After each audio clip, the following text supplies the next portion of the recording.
Good evening, and welcome to episode 4 of The Devil's Bargain, part of the Red5 Gaming and part of the Red5 Network, slowly taking over the entire universe.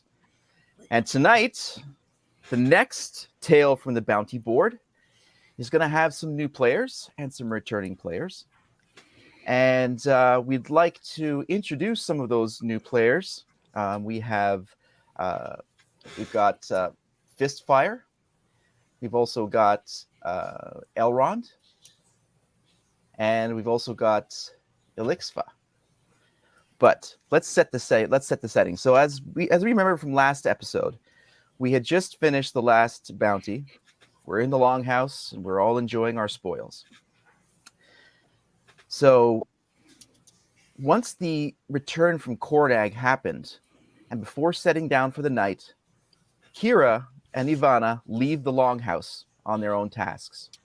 So they're now out of the game at this point.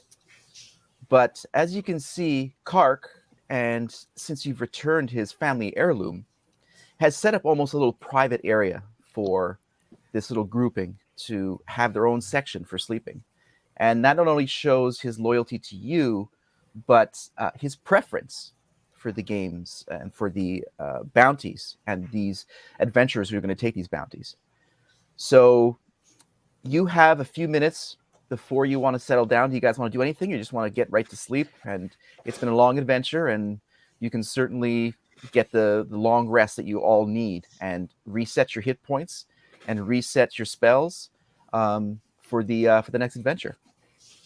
Excellent. Cool. I definitely take a look around the Longhouse. Anything out of the ordinary? Any new faces that we should be aware of? There are a couple of new faces. There's a few that you don't recognize from when you left, and some that you remember somewhat that are gone, not just your members of your party as well. Where did Vanestra go?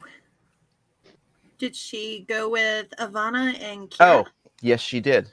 See, you're paying attention. Very good. Nice. Thanks, Halfling Dungeon Master. Don't go there.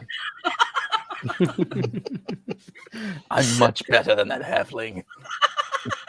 Sorry, Dungeon Master. Don't kill me. Thank you. So everyone wakes up except Kalisha from the sleep. No. Death saving throw already. I'm immune to sleep magic, so I woke up. And I don't but you're not immune to naps. I've known you for a while. I meditate for 4 hours, and that is as good as any human's 8 hours of sleep. All right, so you guys are good with taking your sleep, taking a nap? I think we take our rest and reset. All right. So you all settle down. So you have no idea how much time passes. But the three of you sleeping in these beds suddenly are awoken with Kark. Adventurers! Wake! Wake quickly! Wake! So you guys suddenly open your eyes. I received word from Crack that a small garrison is coming here. Apparently they found the warden, his wife, and their son murdered. Their bodies left in plain sight as some sort of ghastly message. Oh, crap. I've asked our friends here, Fistfire and Elrond, to guide you to Waypoint Cabin east of here. It seems your party could use some bodies. Its location is known to only a very few beings. It is also within range of your next bounty if you want another one. It could help you occupy your time away. So in comes Fistfire and Elrond, sort of from the left. And Edgar, you recognize them as some of the people that were sitting in the Longhouse, although they seem somewhat surprised as well. And the entire Longhouse, as you wake from your slumber, seems very, very full of activity. And this garrison coming from Tempest Bay is nothing that anybody wants. So what do you guys do? Can we overhear any conversations going on between all of the anything that might spike some interest? No, mostly everybody is panicking and freaking out the fact that somehow the garrison is coming here and wondering who or what has drawn them there, because not everyone knows They seem to be very surprised at what Kark just said of those who heard it. And because, of course, Kark heard it from Crack, it is somewhat on the DL that anyone knows about this. Kalisha, did you forget to clean up after yourself again? I heard the hoofbeats coming down the road, and I just freaked. I figured, I don't know what happened to that one-handed dwarf, and, I thought maybe he could take the rap, so I just booked. Was that a message you guys were leaving? Or I kind of just freaked and left. I didn't kill anybody anyway, so Sounds like you left a work of art. I kind of did. Yeah. Never mind the message. And I'm not surprised to hear that's you. The main trade road straddles Fright Lake, far to the east. Many merchants and travelers have reported bandits, creatures, and unimaginable beasts along that stretch. The bounty is to clear that region of these threats to our commerce and the commerce of the greater area. Here's a map. Get to the cabin. These two will help you get there. You need to leave now. Okay. Thank you, Kark. Your thanks will be That's an interesting name, Fistfire. Were you born with that name? No, it's a name that we get when we receive a certain level. Once you reach a level of mastery, you pick a name that describes the way you feel inside. Mm-hmm. Right, So you see people who are in the longhouse, leaving out that sort of eastern door, to which is basically the direction that you are. Kark is remaining, but like sort of tidying up and trying to reset the longhouse as if nothing and no one who could have anything to do with such a display of murder would be found at this longhouse. Alexify, you look familiar. Do I know you from somewhere? Lexifa's not here. Oh, sorry. It must have been, my mental abilities. So. It's all that sleep you've had. You're clairvoyant. I don't sleep. I meditate. Well, perhaps we should leave here. You left your last scene a little messy, so perhaps we should get on our way then. Yeah. Who has the map? He handed it to Irsk. I have the map. Well, I think we're heading east. Fistfire, Eldron. What do you add to this party? No That offense remains to be seen. being said, but as you can hear of the news here, we do run into some problems. I've been known to solve a few problems. You kind of see Eldrin. He kind of flips up his hood, and he's wearing like a green, like a patchwork, almost quilted cloak. Mm-hmm. And all you kind of see is like his lower face, and he's got like this, like a Cheshire cat like grin on his face, and his teeth are kind of pointed. They look like they've been filed to a sharp point. And he kind of says, well, I kind of bring a little bit of this and a little bit of that. And you can see in his hand, there's just a little bit of fire and ice kind of swirling around in his hand. Great. Another one of those wood elves. As they're talking, Edgar goes to another side of the longhouse. There's a couple of little halfling guys sitting in the corner, drinking a pint, has a couple of words with them, and comes back to the group. I believe our new party members will work out just fine. I believe we should be on our way now. All right. I think we should stay off the main roads when we head out here, and we start heading east.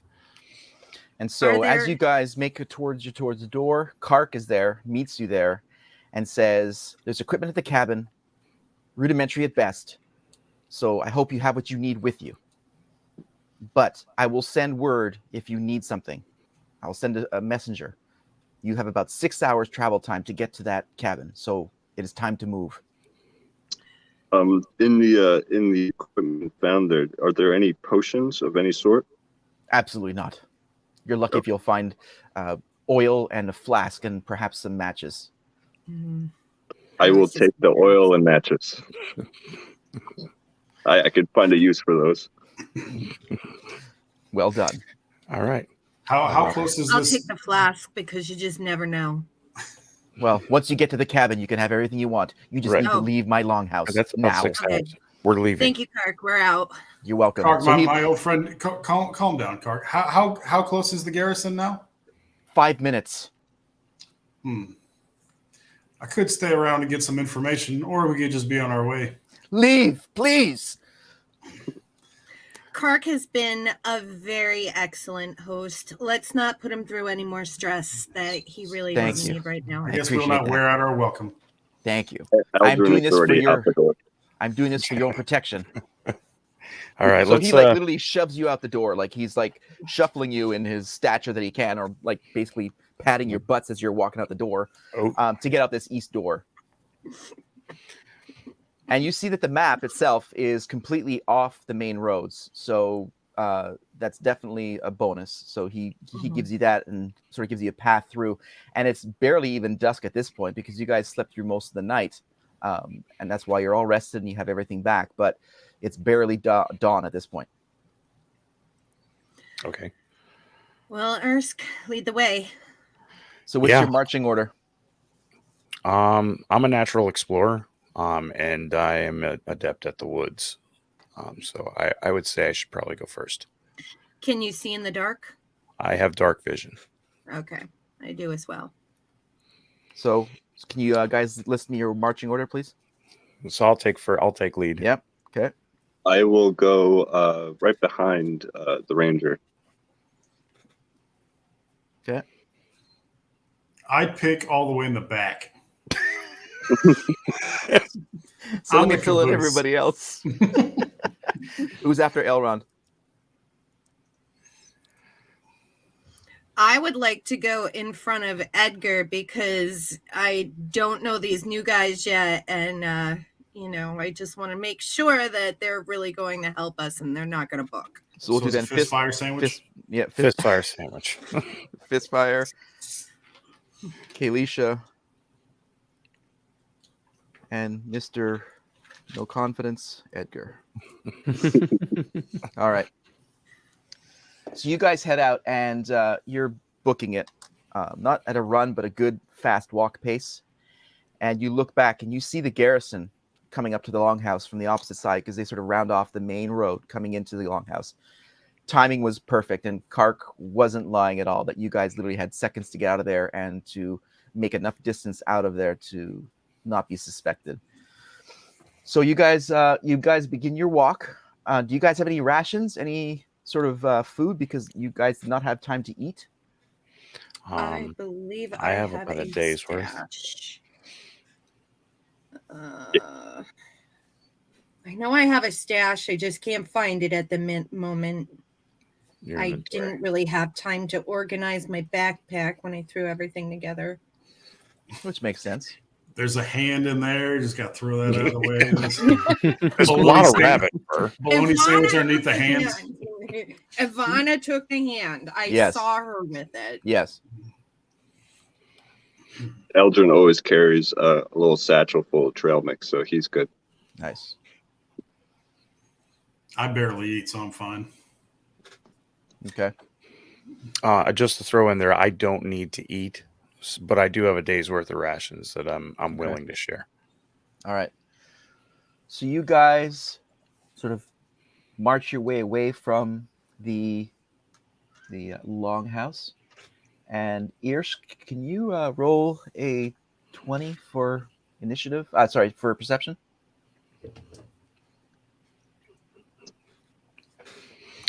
That's a 1. So you're whistling as you walk. Great start. Jeez. He's just strutting down this sort of rudimentary path, and Elrond, you sort of sense that perhaps Irsk is just like a little bit too happy at this point. Could you roll a 20 for perception, please? Yep. Can I give him a little smack on the back of the head to make him pay attention? Roll a 20 need for it, apparently. 20 for hit. That is 17. Okay. Follow me. So you definitely sense something, and you definitely tap Irsk at the front. And suddenly Irsk snaps back into reality, and everyone stops. Well, you two stop, so everyone behind you stops. And you look over to the left, and you sense. Can we all just run into each other at this time? Because that would be, I mean, this guy says, you all fall. I'm a natural born ranger, he says, I while was he's looking whistling. in my while bag for my food, which I found my food, by the way, but I slammed into fistfire. I have 10 one-day rations of food. So you all fall down like a Henny Youngman or Benny Hill. No, you sense Elrond, and you tap it. You sort of point over to the left that there's a big tree. First of all, the trees in this area are just massive. Think redwood forest and Return of the Jedi. And there's a brush over to the side, and there's movement or some sort of presence there that you guys definitely sense. And so you guys have a moment to prepare yourselves for this. Can I use a stealth check to kind of hide in the brush and use what is that feature? I have the what is that feature called? Mask of the Wild. I can attempt to obscure myself in the brush. Okay, go for it. Roll. A natural 20. That is natural 20 plus 6 on my stealth. 26. Okay. So essentially, Elrond turns into a tree. Okay, so the rest of you. So what happens is, as Elrond and Irsk sort of alert the group to something to the left, Elrond just dashes, like leaps, this flurry of activity, and disappears into the brush and the tree. You just don't see him. Mm-hmm. You guys still have initiative. As he does that, I'd like to cast Minor Illusion as a cantrip. If this is to our left, mm-hmm. Let's see, 30-foot range. To our left, I'd like to make a booming sound from high up in the trees, hopefully to the left of whatever we're sensing. I'd like to cast Minor Illusion, make that booming sound, and see what reacts to it. If we see anything that reacts to it. Before you do that, would it be possible to do a perception check from stealth to kind of look past the brush to see what we're looking at here? Man, that's not how I roll. I'm just going to kill it. Okay. Well, from your perspective, Elrond, your turn would have been to do the spell and get in there.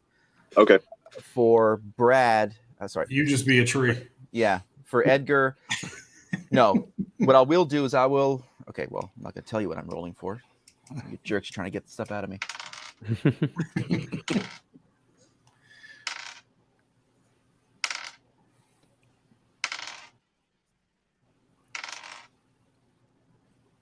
So when you say to the left, that means towards what you perceive over there?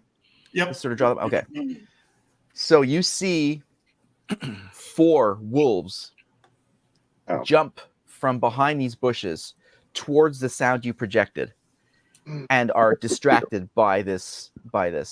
So what do the rest of you do? I would, let's see.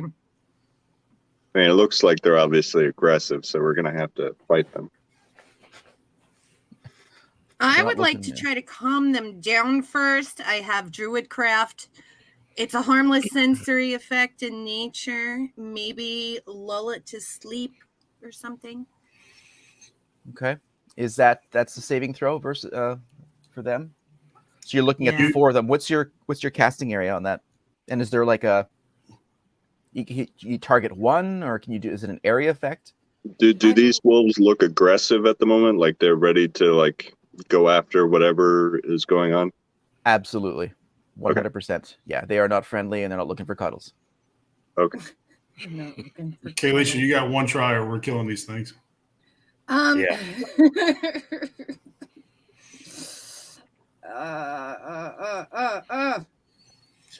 I can't find my saving throw, guys. I admire. While she's It's preparing, under the food. It's under the food. while she's preparing her spell, I'm gonna get my crossbow out and just have it ready, just in case. I'm doing the same. I've loaded my longbow.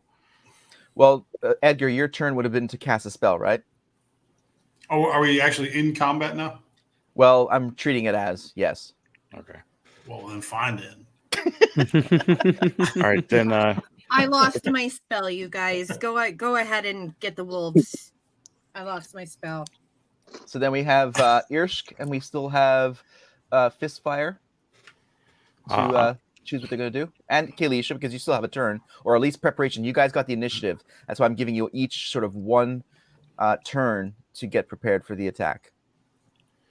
Now, do they know that we're there yet, or Yes. are they still? They are. Yes. Okay. Well, the four that are following Brad's distraction aren't interested in you. Now you say the 4, so there's more of them.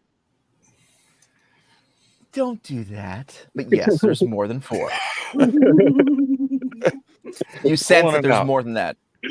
Great. All right. Can I see anything dark vision up from where I'm located? Other than, well, can I see anything? The wolves that are being distracted. Roll a 20 for that, please. Yep.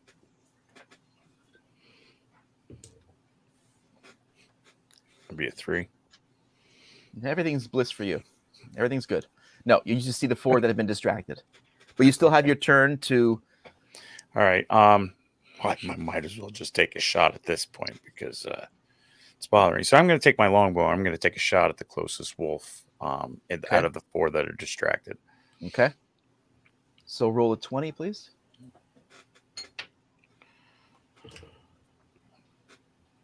That is a 9.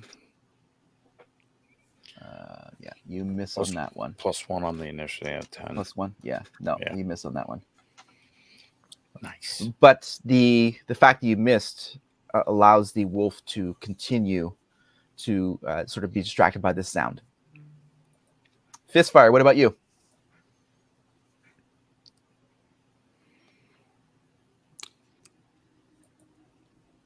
We can't hear you again. Oh, yeah.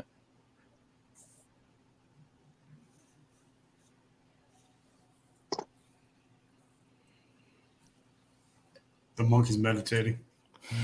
Great. Oh no. Yoga fire. I just got muted somehow. There All right. we go. I'm going to throw my Yakiwa. Ooh. That is going to be 25 to hit. Wow. Okay. So you're going for the closest one? Close, of course. And what's the damage on that? It is going to be a 1d8 plus 4. Okay, go for that. And we are 7 damage. Okay. And can you describe that weapon, please? It is a throwing melee weapon, martial arts. Let's see. Simple melee weapon that is used as a traditional weapon of Chutan warriors. Okay. 3-foot wooden shaft, steel or stone blade, 18 inches long. Nice. Okay. So once you throw it, it's over there, basically. I So have it's- to retrieve it, yes. Gotcha. So you launch this thing and do critical damage. So the first wolf that you hit, boom, knocked on its back. It's not dead, but you do some serious damage. And Kalisha, what about you? I'm gonna crossbow it. Ooh, okay. Do you still have, Kalisha, do you still have my crossbow? Yes, I did. All right, and well, I guess I picked won't up- ready mine. I picked up all the bolts too. All right, that just makes it more fun for me. Okay. Okay. Nice. All right. Mm-mm. And we have a 19 plus 2 is 21. Nice. Or Okay. New York came out, 19. So which one are you going for? Just one of the 4? The one that Fistfire hit? What do you want to do? I'm going for one of the 4 that has no damage yet. Okay, so roll for damage, please. And that is a 9. That's not that much. Oh, that's pretty good. So, as you see that, Kalisha pulls up her crossbow, slams a bolt into yet one of the other wolves that are distracted, and lands on the ground, even worse shape than the other one. At this point, the other 2 wolves that haven't been damaged are suddenly realizing, wait, what the heck is going on? Look back at you guys and start towards you. But the ones that are still left lunge at you. Irshk, one is coming right for you. Figures. Isn't it great to be front? It is. I thought it was because how he smelled. He does We're going smell upwind. Like death. I mean, come on, dude. Take a shower. Let me see here. Let me just bring up your character.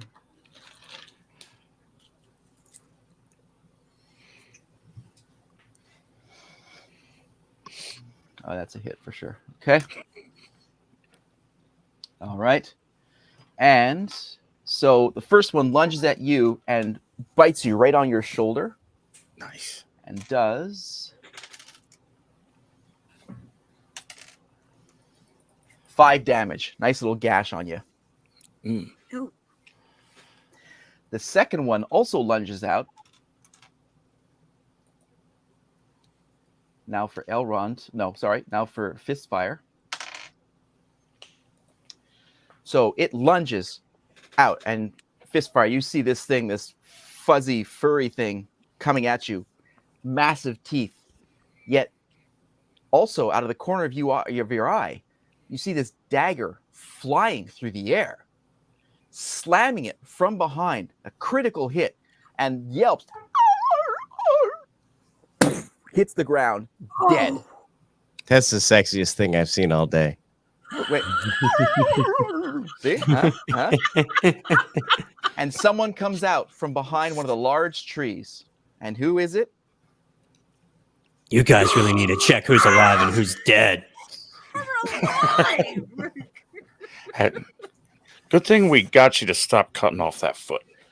Good to see you, Kazara. Kalisha, don't talk to me unless you want to lose a hand. Kazara enters the fray. Lucy, you got some explaining to do. He's not dead.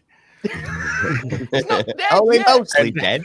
Kazara, I don't know where you guys learned to figure out if someone's dead or alive, but never do it again. You just suck. Wow. I swear you did not have a pulse. We can figure this out later. We got wolves to deal with. yeah, I was just gonna say, with the wolf that grabbed a hold of me, Yes. and gave me He's a hit. right beside you. Yes. How big is this wolf? Bigger than me? Smaller than me? Similar size. Yeah. Similar No, size. no, bigger than you. Bigger than you. Sorry, bigger Bigger. than you. All right. So at this point, by the way, just to reset the sage now, you guys all have your attacks. The other 2 wolves that were distracted by Brad's spell are now in the fray. Again, let me Who's see. Brad? Sorry. Edgar. Sorry. Give me my DM card. You can remember Kazar, but you can't remember Edgar. Right. It's because it's the bunny man. We've been talking about it for 4 days. Yep. Okay. Out of the 5 remaining, the one from the distracted bunch realizes who you are, Elrond, and is coming towards you because you're technically closest, and it just rolled for perception on your spell, unless you have some sort of modifier to this. What's the duration of your of this? Well, unless I move, I stay in stealth, and I had a 26 because I had a natural 20. So I'm okay. That's be 26. Okay, all right, so never mind. So the 2 that were distracted are now in the fray. The 2 that were wounded are slowly making their way. So basically, you guys have 3 wolves in your general area for attack, and we'll start in marching order. So Irsk first. All right. That's a natural 20. with a plus 1. And what are you using again? You're using the I'm longbow? using my longbow once again. Okay, so you're going to go for the one furthest from you? Furthest from me, yes. Okay. All right.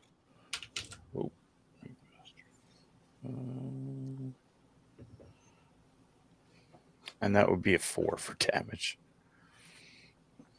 Okay. Elrond, while you were in stealth mode, what do you do? Now, can I do another perception check to kind of see if this is everything or if there's more lurking in the woods? This would be your roll for the turn. Is that you're okay with that? No, you know what? I'll just the one that he just hit with the arrow. I'm gonna go ahead and try and attack with a firebolt. Nice Okay. little temperature. Okay. 11, 11, 13 total. 13.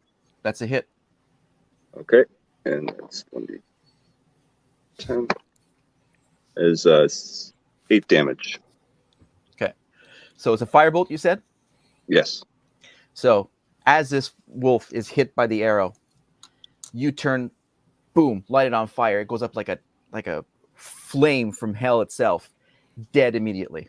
So there's another one gone. Fist fire, you're up. What's my proximity to the closest wolf? The closest wolf is about, from you, probably 6 feet. Okay, I can attack from there.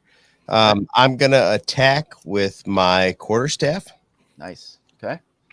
We're going to do a 1. Oh, wait a minute. See if I hit first. You're going for damage already? Yeah. Nice. Looks like that's plus Yeah, you got some modifiers on your stuff, plus right? 10 to hit. That's 27 to hit, guy. Well, whatever you'd like to do at this point, it's up to you. We're gonna go 1d6, and we're gonna hit him for 12 damage. All right. And then I'm gonna follow that up with my bonus action for a unarmed strike. And I am going to trip on my own shoelaces, even though I have none. Oh no. So your graceful attack with your quarterstaff slams right on the spine, instantly killing the wolf. And you go for the second move to humiliate it, and you humiliate yourself. Thankfully, you killed it, though, so that's a good thing. Oh, thank God. So now we are down to 3 wolves, two that don't look very good, and one that is now into the fray that was running from the pack that was distracted. We are at Kalisha. Are any of these wolves within touching distance from me? No, not yet. Okay. I don't want to use that because then everybody will hear that. Wait, the angry mob, are they more than 100 feet away from us? The angry mob, yeah, they're the one wolf that was distracted is just not quite in touch range, but just almost in touch range. The other 2 that are wounded are bringing up the rear because they're trying to get there. So, and that's all that's left. We only have 3 wolves left. I'm going to evoke a cantrip. Okay. It's called Thunderclap. Okay. It will affect everybody. Every wolf is going to have to succeed on a constitutional throw or take 1d6 thunder damage. Wow. Okay, give me a second here.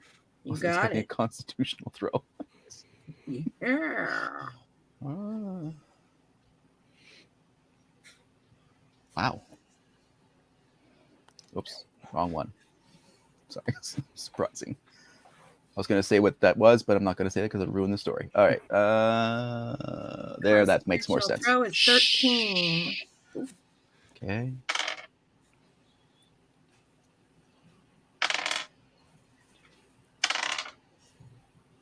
So 2 out of the 3 make their saving throw. So you said what the damage on the one die 6. 6. Yes. I'm gonna roll randomly for the 3 here. I'm gonna do 1d6.5. So 1, 2, 3, 5. That would be the. Okay, so you do 2 damage on the new one. Fresh one. Okay. So you launch this thunderclap. 2 of the ones that are wounded, bringing up the rear, are just out of range and are able to sort of sense it. But the one that's leading the fray, just about in your touch range, definitely receives some damage. Not death-like, but definitely some damage. And Kazara, after your grand entrance, Mr. Ego, what would you like to do? I'm going to take out my longbow, and I'm going to take aim at the wolf that Kaylee should just hit with Thunderclap, and I'm going to shoot. Perfect. It's the furthest one from you, too. That is going to be a 24 to hit. Okay. And that's going to be 4 points of damage. So you launch that bolt, flies through the air, piercing at the back of its sternum, right here. Boom. Dead. All right. And with my do I want to do anything with my bonus action? I'm going to say that's just how close are the other 2 wolves to me?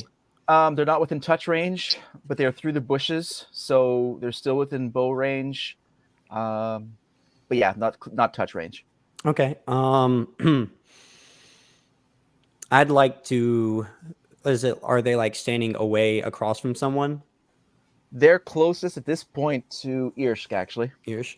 I'm gonna go run in front of Irsh and between him and the wolves. Wow. Okay. So glad he has all his paws. Old move, Cotter. Let's see if it And pays that's off. gonna be my turn. All right. So it's their turn. So you have 2 wounded wolves. DM, can I go, DM? Oh shoot! Sorry, Edgar. Would you like to do something? All right. So there's how many wolves left? 2 wolves There's left? 2. Yes. And how do they look? Are either one of them injured? Yeah, they're both injured. One is quite severely injured, and he's behind the first one that's injured. Okay. How many feet away from me? You were at the back because of your stellar performance. I would say maybe less than 10 feet, but not touch, but because you're sort of near the rear of the column. All right. So I want a pet wolf. So I am going to maybe do something really stupid here. I'd like to run up to whichever one looks the best, the least hurt. Okay. So I want to do a couple things if you'll let me. One as my action. Okay. I'm going to run to the one that looks like it's least hurt. And that's I'm the one gonna in the front. That's the one closest Yep. to you. Okay. So I'm going to get down to him, and I'm going to cast Healing Hands Okay. on this wolf, and I'm going to restore 3 hit points to the wolf. And if you'll let me, I'd like to do an animal handling check to see if I can calm this wolf down and maybe make friends with this wolf. Okay. So this animal friends, this is a saving throw for the wolf. No, yeah, Oh. yeah. Just I just want to do. No, it's I'm going to roll animal handling. Okay, so you're gonna do it. Okay, gotcha. And I'll let you know how that goes. This might be a really bad idea. I like the sound of that. I don't trust this one bit. Natural 1. He sticks his hand right in the wolf's mouth. At least it's his mouth. Whoa. What is going on behind me? Hey, this animal husbandry is going a little bit too far. He didn't say nat 20. Could be a wife. You don't know. I found my druid craft. Give You me want me to one play second. some nice music for you? Depends on how this wolf thing goes. Hold on. Can you cast a memory wipe for me, please? Thank you very All much. right, so with my modifier, I got a 13 on my animal handling. So That works. That works. Okay, so you heal for 3, you said, right? yep. And so then you cast animal French. What is it? Well, no. So I'm just that's just one of my that's just It's an action. animal handling is one of the Okay. skills. So So it's 13. so you're good. It definitely calms down, sort of sits down and looks at you and wonders why, it's going through all this turmoil when it could just be with you and be chill. Yeah, I'm going to continue to pet this one, and I'm going to give everybody else a dirty look that they better not touch my wolf. So I can't promise anything. I'm domesticating the shit out of this wolf. Not just domesticating, but all right. So the last wolf, Interspecies erotica is what it's called. Wow. Red 5 Tavern After Dark. All right. So the last wolf, not looking too good, trots past its ally and goes for Kazara, who gallantly put himself between the wolf and Ears. Oh. Goes to lunge at Kazara, but misses because he's such poor health. Goes over the shoulder and lands on the ground. No, doesn't take any damage, but certainly is at a disadvantage. And Kazara, you are now actually it's Irsk who's the closest, but it's between you and Kazara. I'll give the first attack to Kazara. All right. If that's the case, then I am going to take out my boomerang that I have, and I'm going to throw it at this wolf. Ooh, nice. Okay. And that was a nat 20 to hit. Oh. And so he will be taking 7 points of damage, bludgeoning damage. Nice. So you see Kazara launching this gracefully. Boomerang hits it, basically slices the throat of the wolf. Blood splatters perfectly, cinematically, in fact. And the boomerang comes I cover back. my wolf's eyes. He can't Within a blur, he can't the other wolf is fine and just is gazing into Edgar's eyes, with love and with pleasure, while the other one falls to the ground, very, very much dead. And that's it. So you see around you at this point, Edgar has befriended somehow this one wolf, and it's just sitting there and enjoying the petting, and seems that Edgar's enjoying that as well. And you've got 5 other carcasses of wolves around you. I would like to go and retrieve my dagger and my arrow that I shot. Done? I would like to look under my wolf's legs to see if it's a boy or a girl. It is male. Okay, I got to think about names. I go pick my Yakiwa up off the ground. I take 2 fingers. I scoop some of the blood off the blade, and I slide 2 stripes down under my right eye. Oh. Wow. Nice. Okay. That's hot. I would like to pick up my crossbow bolt. Okay. Got it. With being in combat just now, adrenaline's got to be pumping at this point. So I'm going to try to survey the area to make sure that we're in the clear and not get nothing sneaking up on us at this point. You are 100% confident that this was the main threat, and you guys have cleared it out for sure. I would like to go to one of the wolf carcasses and try to get like a tooth out or something like that. Something kind of like a souvenir almost. Whichever one you want, the one with the biggest, it's up to you. You can definitely do that. Yeah, let's go with try and get a big kind of like canine teeth out. Okay. So all of you look around and you see the rabbit walking up to a wolf and just like notching a big canine tooth out of the biggest wolf out of all of them. I'm playing fetch with one of my daggers with mine to keep it distracted from all this gruesomeness. I got a couple holes in my shoulder. Yes. So just does anyone have a little potion or a little help here? Maybe. So I just use my healing hands on my wolf. I'm of no help. I will allow you to stabilize the wound with a wrap. That would at least stop the bleeding, and it'll keep your damage current. Okay. So Would that be a medicine check? Oh. There's Yeah. yes, medicine check. I'll have a No. +3 if anybody has a higher Wow, that's modifier. fantastic. I have Nice. +3 as well. I'll grab a little bit of dirt and rub it in before I start wrapping it. Tell them to suck it up. God made dirt don't Suck hurt. it up. It's not that bad. That 18 with the +3. Fantastic. It's the grit that heals. Nice. Exactly. There was no sand in it. Wow. Just a little bit of salt, Wild. actually. Sand gets everywhere. While Urshka is being healed, I would like to drag the wolves into the bushes because I learned my lesson. Because everybody will be looking for these wolves for sure. Well, Look, I'm Edgar, just thinking let her if- go. She needs to learn.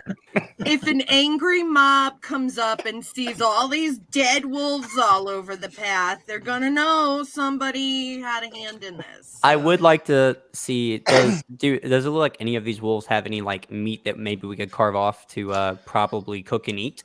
Yes, most of them do. 4 out of the 6 of them are quite lean. The one that you took the tooth out of is definitely the leader or the alpha, and the second one in command, the last one that was killed, is also has enough where the amount of time it would take for you to skin it and retrieve the meat would make most sense. So you have 2 wolves you could harvest that meat from. I would like to get to work on harvesting the leader that I took the tooth out of. Okay. How fast can you do this, Kazara? I mean, we've got I'm gonna an angry help out. mob after us. Depends there on you what I go. roll. Oh. That's my boy right there.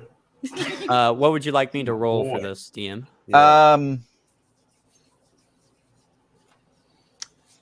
I would say roll a d10 for the amount of hours it would take you to skin this.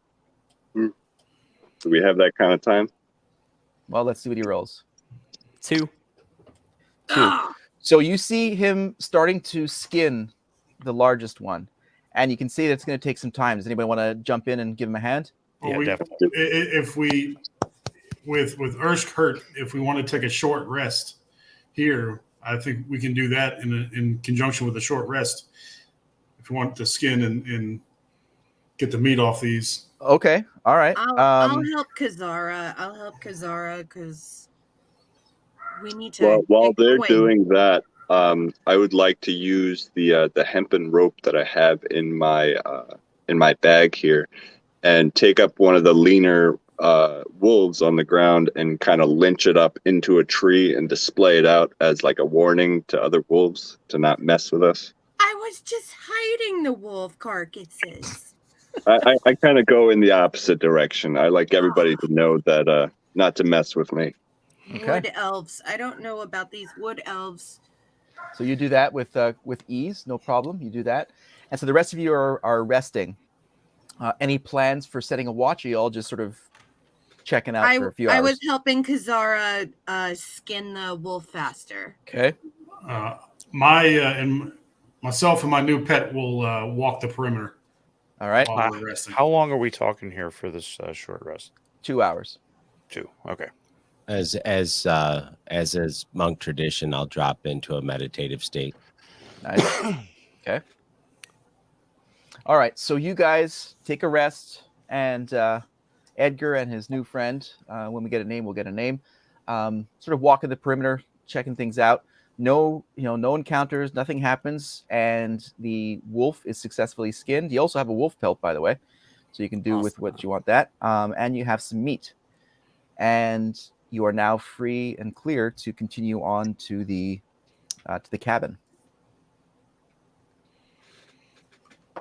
All right.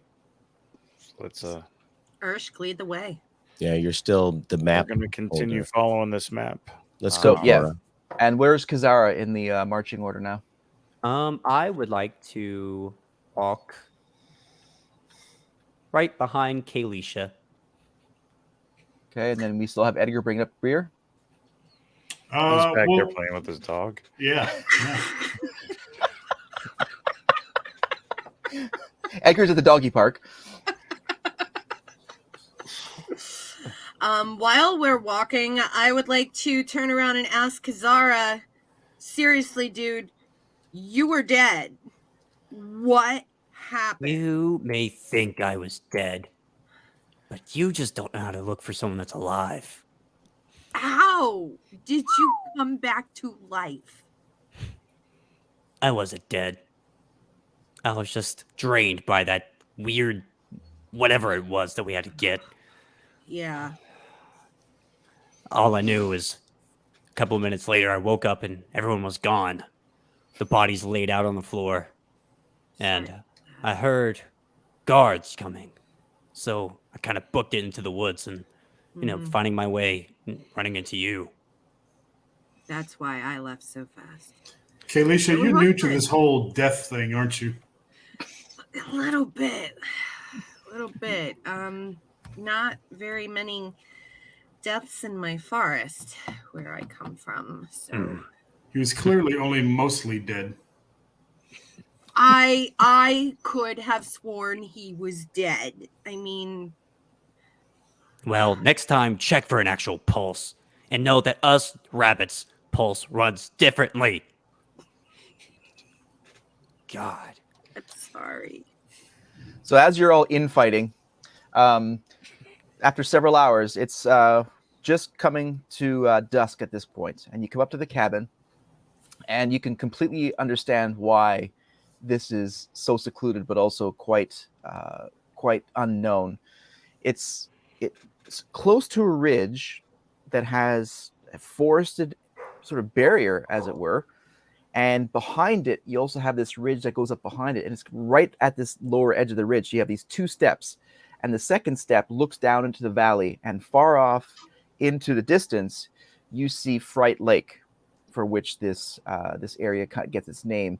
And you see two main roads, one that sort of follows the lake, it comes down, and then one of the offshoots of the main road that you guys would have followed had you followed the main road from the longhouse to this area.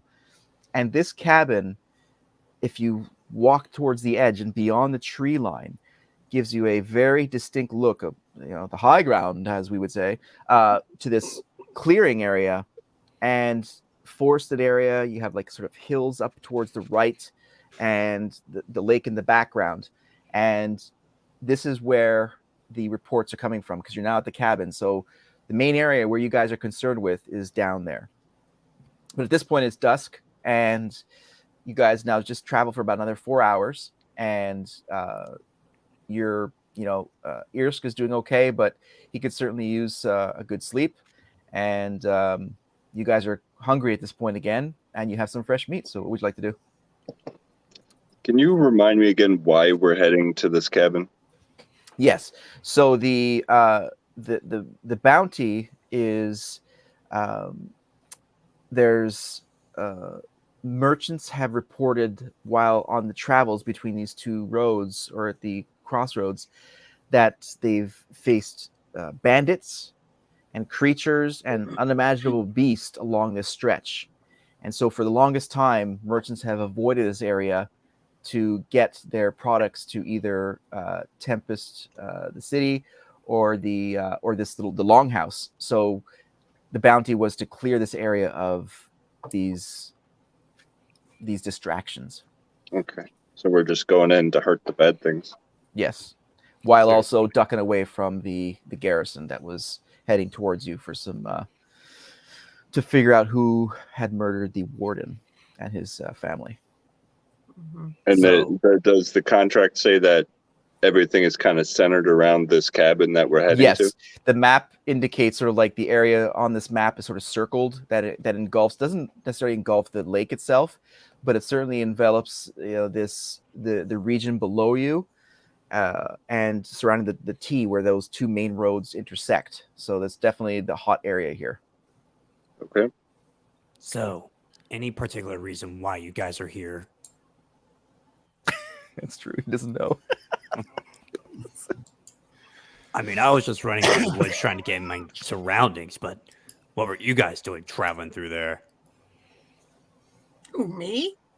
Anyone? I let's let Gazara in on what we're doing here. That we've taken on a bounty, and we found that we did decently at it, so we decided to take another off the board. in order to bolster Mhm. our party. Bounties. Who was this Kark. bounty that you've taken out? Kark needed our help, and he was a very, very nice host to us. Gave us rest, gave us food. We decided to help a guy out. Well, who did you kill? The warden, remember? You helped kill him. For the bounty, Kalisha. Oh. There was Cornag. the orc guy. Cornag is his name. Cornag the orc. Yeah. Okay. Half orc, actually, but Half orc. you didn't know that. Yeah. Oh, well. Yeah. Well, for those that don't know me, my name's Kazara Lightfoot. While all this is going on, you can kind of see Eldrin. He's got a pack of cards and he's kind of playing high card, low card by himself. Solitaire. Can I use a primeval awareness? And it'll tell me what types of fiends, elementals, dragons that might be in the area. What's your range Within effect? 6 miles. 6 miles? We're in the forest still, right? Yeah, well, you're on an outlook, Okay. but 6 miles definitely covers it. What am I going to roll on that one? Investigation? It is also important to note that it doesn't tell us how many or where they were at. It will just Right, tell no us if there's any location. there. Just it'll tell what we're dealing with. Okay. Let's see. So we've got 11. Okay, so you cast it and you get a sense that there's definitely a humanoid presence, and it's below you. There's no general direction, but that's what I'll give you. Humanoid presence, and not just a Humanoid. small note. Yeah, humanoid. Okay. Does So- that spell tell us if there's one or many or a number or anything like that?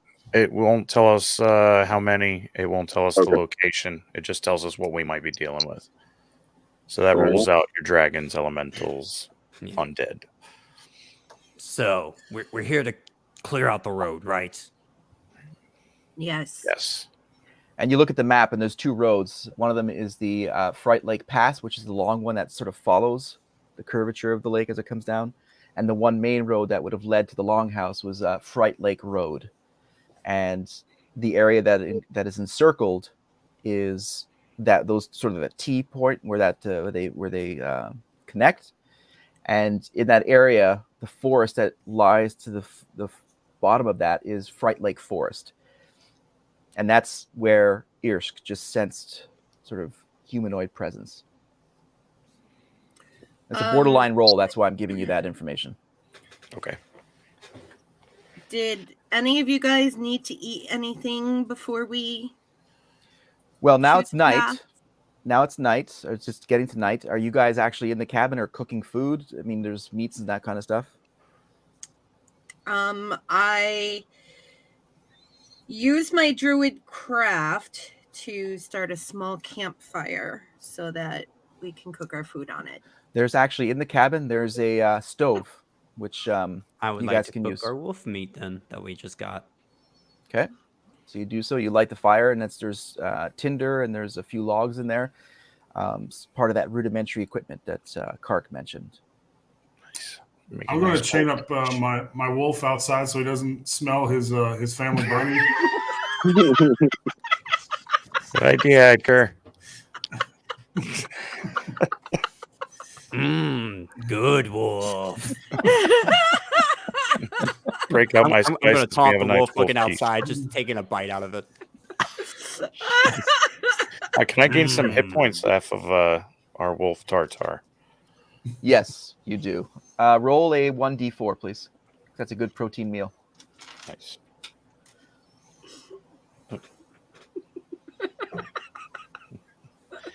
Two. Okay, so you get 2. Add 2 back onto your hit points. Nice. So it is night. You guys are all in the cabin. Elrond I'm is- really in the mood to kill. I mean, we can wait till morning, but I think I- waiting my- till my- night- I don't. my little rabbit friend, can you see at night? Sadly, no. I'd prefer that we wait till morning. Pity. I can You got see a problem at with night. my rabbit? With me No, being a in- rabbit? Are you in racist? fact, Is this what it is? I love your style. He's a rabbitist. Come on, I man. love rabbits. I had a foot when I was a kid. I love rabbit. I had it last night for supper. I think we should rest. We traveled a lot today. Are we So parking it here for the night? it's Yeah. up to you. That seems like it. Do you guys want to do any sort of watch? You want to do any? Yeah, Sure. I only need 4 hours, so I could take the first shift. Okay. I'll take the second shift because I only need to meditate for 4 hours as well. I got a Ed- 4-hour gig too. Edgar mumbles lightweights and walks out the door to go be with his wolf. All right. I'm just I going got to night quietly vision. meditate in a non-moving state during all of this so I can heal up. 4 hours gives me a long rest. So then you'll be completely healed. That'll be good. And Edgar, Fistfire, what about you? I'm just going to sit here and meditate as well. Okay. So, Edgar, you walk out sort of the main door, which is the opposite direction from where the overlook is, and you go and speak to or at least go and see your new friend. Elrond, what are you doing for your first watch? Where do you go? Like, what's your approach to that? I imagine that I would be staying kind of in the shadows and kind of pacing myself around the cabin. Okay. The outside corners. Do you have night vision? Yes. Okay. Can you roll a 20 for perception, please? 10 total. Total with no. Okay, that's with including your modifiers? Yep. Okay, so you're walking around and you don't see anything. You're sort of looking up and down in the trees. You don't sense anything. And Edgar, what about you? So you're at your wolf. We're gonna need a name, by the way, soon. But It's right there. Vader. Vader is his Vader. wolf. All right. Got to add that to the marching order. I'm just leaning up next to one of these nice big trees and trying to bond with Vader. Okay. That hopefully that when we go to attack whatever we're here to kill, that Vader might come in handy and help us out. All right. So on your next pass, Elrond, can you roll another 20, please, for perception? That'd be a 16 total. Okay. So you're walking along the tree line, and something catches your attention down in the sort of the valley, as it were. And close to where the roads meet, and you can see from your perspective with the moonlight that there's definitely a sort of a tree line that sort of hugs that T shape, and sort of a secondary tree line. And in between those trees in that thicket, there's a very, very faint firelight coming. Okay. Is Edgar outside with me at the moment? Like, is he with his pet still? He's at the opposite side of the cabin, but he's outside, but he's not near you. You're at, like, basically you are pointing exactly east, looking at the lake, and he's exactly west behind the cabin. Can I give like a signal whistle to kind of alert him to come this way? Sure. So Edgar, you hear this I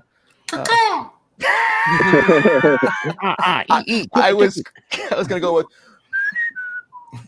but yes, you hear a whistle. Vader like perks his ears up, looks at that, like sort of curiously looking at it, but you hear definitely a whistle from I'm gonna pet Vader and I'm gonna untie him from the tree, and we're gonna go over to the other side of the cabin to meet up. Okay. So you walk around and you see Elrond standing there. As he comes over, I kind of just nod in the direction of the fire that I see in the tree line. Okay, so Edgar, you see the same thing, a very, very slight, like protected fire. So it's like it's not being brazen, it's not being amateurish about it. It's definitely a low burning fire, but it's definitely visible with your night vision. How far do we think it is? In a straight line, it's about 2.5 miles away. Oh, Yeah, it's not close. Because what it is, it's like down, because you guys are on a ridge. So you got like the step you got to get down, which would mean you guys have to sort of backpedal and come down off this ridge and head into this area. So it would be a trek, and Now, does this look more like a campfire that they're kind of hiding away, or does this look like some kind of signal fire that they're using to communicate? it definitely looks like a campfire. Okay. Yeah. Especially with this low light. shall we wake the others? Or do you want to just make note of that location for the morning? I think at this point, doesn't seem that urgent that we all kind of make our way out there right now. Let's wait till sunrise or the next shift, and we'll kind of make a plan from there. Okay. So it's about midnight at this point. Your shift, well, maybe 2 o'clock in the morning. Your shift is over, Elrond, and next up is Kalisha, right? Yes. Okay. Rolls for perception. As she wakes up, I'm going to give her all the details as far Nice. as what we've found her so far. Fantastic. So you already know what's going on. I'm spooning with Vader. So weird. It's only weird if you haven't tried it. Can you roll for bite marks? No, just kidding. All right. So Hell yes, I can. you don't roll for Depends that. on the girl, I guess. Do I want a high or low roll on this? Do you want to miss or It's do a you want to win-win. hit? I want to miss. Gonna have Natty to one, roll baby. performance on that. All right. So Kalisha, you don't. There's Put your nothing lipstick else. away. Kalisha, you notice nothing else is going on. You're keeping definitely an eye on the fire. It's staying consistent, so it's being managed, and meaning that there's someone also on watch, in your opinion. And after your watch, it's 6 o'clock in the morning. Dawn is just about to hit. And what would you guys like to do? You guys have been fully rested. Irsk, you're completely healed. You all have your spell casting back again for those who've used one per day. And adventure is at hand. I'm a little bit Alright. itchy in the morning. How Allergic- far you're away? allergic? Sorry. Fleas. How far away is that lake? The lake itself is probably a good 3 miles. They're about 2 miles away, but that's a straight line. So you guys would have to backtrack to get off this ridge, come down on the side of the road, actually, not on the road itself, but down that side to, it would take about, you estimate, probably about 4 hours to backtrack and to get there. Okay. I don't want to backtrack 4 hours to the lake. Urshk, you're rested, you're healed? I'm healed, and if we're looking for somebody that's taking people out on these roads here, I would think that if they're not in our party, they would probably be those guys down at that fire last night. I agree with that. What does everybody else think? I think it's time. That fire that we saw, that's going forward, like towards the way we're going, or that was like behind us where we came from? No, going towards where you're going. So forward, basically, yeah, that fire northeast. is between the lake, the pass, and the T of the road, and the tree line, and you guys are behind that. So you guys have to sort of backtrack to head forward towards them. Fist fire, what do you think? To Right, be meters, yeah. perfectly honest with you, asking the monk to strategize fight, really a good idea. We punch Okay, things. so the monk is dumb. So, No. We just No, punch things. That's what we do. because the Decide- monk's strong but dumb. Decide what you want me to punch. Senses. Gotcha. All right. Yeah, I think at this point, Eldrin just kind of starts walking towards the direction he needs to get to that fire. He doesn't really care what the others think. Because All right. you seem to have keen senses, don't you? I do. Yeah, I think that we should head that way towards this fire. I would like somebody to go with me, and I would like to go ahead of the group. Take Vader, and we can scout ahead, see what we can find. All right. I'll go My with you. perception is sharp. My insight is also very sharp tonight, and my survival skills are on point. So, Wouldn't it be more prudent to send one of the Rangers to do a scouting mission?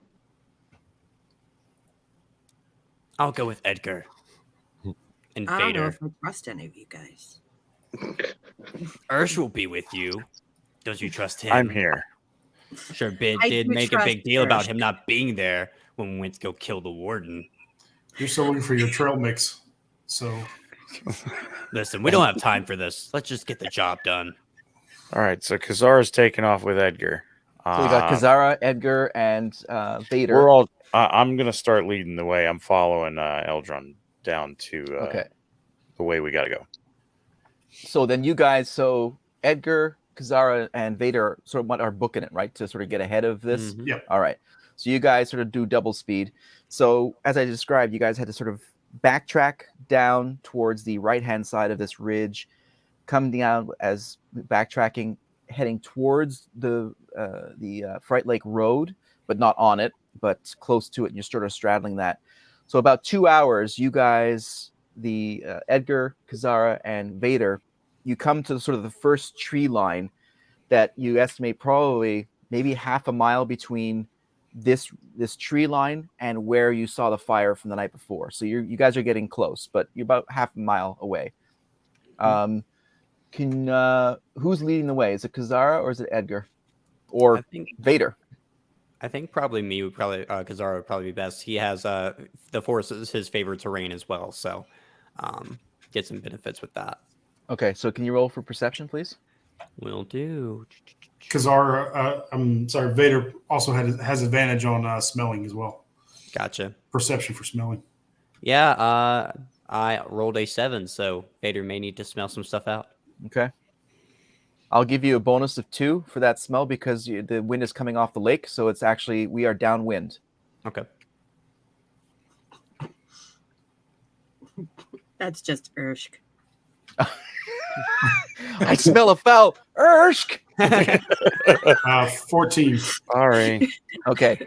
So Vader definitely tenses and sort of crouches, looks at Edgar, and sort of just looks back towards sort of a certain direction.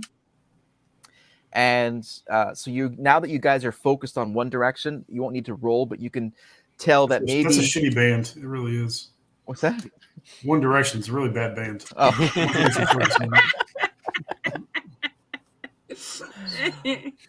But your smile lights up the room. Okay, so you look in this one area and you see 2 or 3. It's sort of hard to perceive because you guys are still quite far. 2 or 3 humanoids, sort of not lounging, but sort of not paying attention to you, and maybe half a mile in, maybe not half a mile, less than that, quarter of a mile. So at this point, you realize that you should be crouching because it's somewhat, if they were looking directly at you, they could see you as well. Do they see anything at this point? They see nothing. They're talking amongst themselves. You get the sense that they probably should be looking and probably paying attention to certain things, but they aren't at the moment. I'd like to roll for stealth and try to get even closer. Yep, Okay. I'd like to follow suit. Where's Vader? the rest of the party here? Are we still a ways back? Yeah, you're about half an hour back because they booked it up there. You actually can't see them yet. You haven't come around that area, but very shortly you'll be able to see that tree line that they're standing at. But it's a flat area. It's not hilly, so within a few minutes you'll be able to see them depending on what they do. All right, I got a 15, I got a 12. and Vader got a 15 as well. Okay, so you all succeed at that stealth roll. So would you like to do sort of sneak up more? Hell yeah. Yeah. Okay. Trying to get as close as we can. All right. So you're about maybe within the turn. 30, what's your movement? 30 feet, something sort of like that. Yeah. Yeah. Okay. So you guys are within like a quarter of a mile, less than a quarter of a mile, with you're definitely much closer than you are, and you see more. So what you see behind these three, now you can identify them as three. A couple of them have bows. One of them has a sword, just sort of talking amongst themselves. You see another person in front of them. Then you see that fire that was there, and you see scattered beyond there, maybe another 3 or 4 people there, sort of milling about. But their main attention is not towards the behind or the back flank. It's definitely towards the front flank and where those roads meet up. So you said earlier that they were humanoid. Are we close enough to identify them as human? 100%, they are human. Okay. What do you say? What do you say we go talk to them there, Kazara? I think revealing that we're both here probably wouldn't be a good idea. How are they just in dressed? case. Well, you won't. So now your group is coming around that corner, and you see this tree line, but you don't see that sort of advanced group. But Kazar, I don't believe these are the folks that we are looking for here. Didn't they say monstrous things? These don't seem to be the folks we're looking for. Well, from my perspective, they are the monsters. Who's the racist now, Kazara? And to remind you, it was the original bounty was for bandits, creatures, and an unimaginable beast. Oh, bandits as well. Mm. I say, let's go back, get the whole group. They should be close by now, and then we can decide what we want to do from there. That's fine. This party has a tendency to kill first and not stop to ask questions later. If you'd like to ask questions, feel free. I can go get them while you do so. I tell you what, if you would be so kind as to take Vader back to the group, I'm going to go talk to these chaps. All right. So how does that work then, Edgar? You've charmed. I'm not going to work very well. All right, in your opinion, but in the game, yeah, how would passing off this, suddenly domesticated, but like not too far away removed from a wild animal? Yeah. Would I have to roll an animal probably handling? probably have Kazara rolling for animal handling, okay. And I'm not sure how well. Well, you know what, I might take Vader with me. Now that we mention it, It might be best if he's with yeah. There you go. You know what? Come on, boy. I'm gonna pat him on the butt. Well, I'm gonna go, Kazara. If you would tell the party what we found here, I'm gonna go talk and see what we're facing here. All right. I'm going to head back towards finding the party then. All right. So I got some mad persuasion and some deception and performance abilities. We're about to see if these things can pay off. I'm gonna just keep walking right up towards these guys as nonchalantly as possible. So it's going to take you your turn to get to the edge of that sort of tree line to where they're in that clearing. And Kazara, it's going to take your turn to make it back towards the tree line, towards the rest of the group. Okay. I would like to know, since we are traveling behind them, how far away are these two humans? Well, you don't know there's any humans there because Okay, you're now so we just can't getting, see yeah. them. Yeah. So now you're literally, as you guys come to that tree line, out pops Kazara, and it's like, oh, there he is. So now the entire group is with Kazara. All right. And what would you like to say, Kazara? Everyone, you got to get down. How many humans did you describe that we saw again? You saw 3, and then you saw 3 behind them. Okay. And after that, you weren't 100% sure because it was a little bit too far for you to perceive. Gotcha. There's at least 6 humans up ahead. We And all you need saw to prepare. you saw a couple of bows, and you saw a couple of swords. Some of them are armed. Eldrin Edgar's is going to just go gonna find out kinda if they're roll his hostile. eyes and just kind of keep walking in that direction anyway. So you just like move through and keep walking towards Brad, basically? Yep. Sorry, Edgar. Damn it. Well, glad to see that he cares. All right, so Brad, jeez, man, Edgar. Sorry.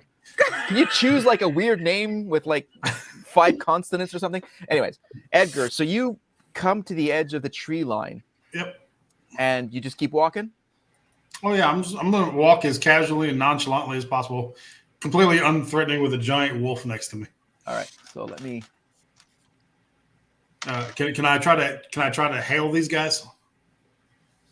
Okay, well, are you walking through the tree line, or are you? I want to walk as directly, like obviously, towards these guys as possible, so they can see me coming. Like not like I'm sneaking up on them. I want to be as obvious as possible. All right, so roll for path that is. initiative. Roll for initiative. Roll for. Can I have a chance to talk to them? No, because I want to try to say good morning to them. Maybe they don't have their coffee yet. they're not. Edgar. They're not looking for conversation. I have a persuasion. I'd love to have a chat. Well, shouldn't you roll that persuasion then? Well, yeah, but Okay, I gotta be so able roll to say good persuasion. morning first. Okay, so roll persuasion. Driving a hard bargain. It's a devil's bargain, I say. Ooh. Yeah, wait the show. 14. Okay, so I just want to come up and have a chat. So that's fine. So they completely blew theirs anyways. That's fine. So what do you say?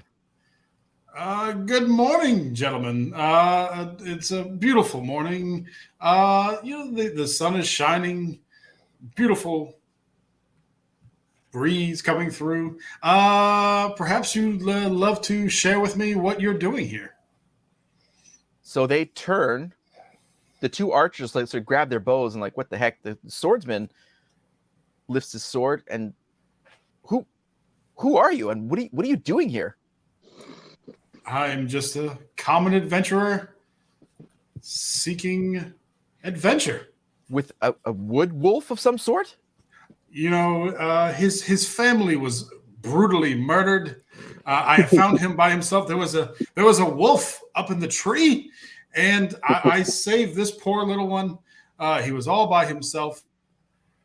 So the guy with the sword, takes his sword and smacks his very small his arm shield, like one of those small protector shields, smacks it with his sword, and the three guys that were on the other side of the fire turn around and see you and are now marching towards you.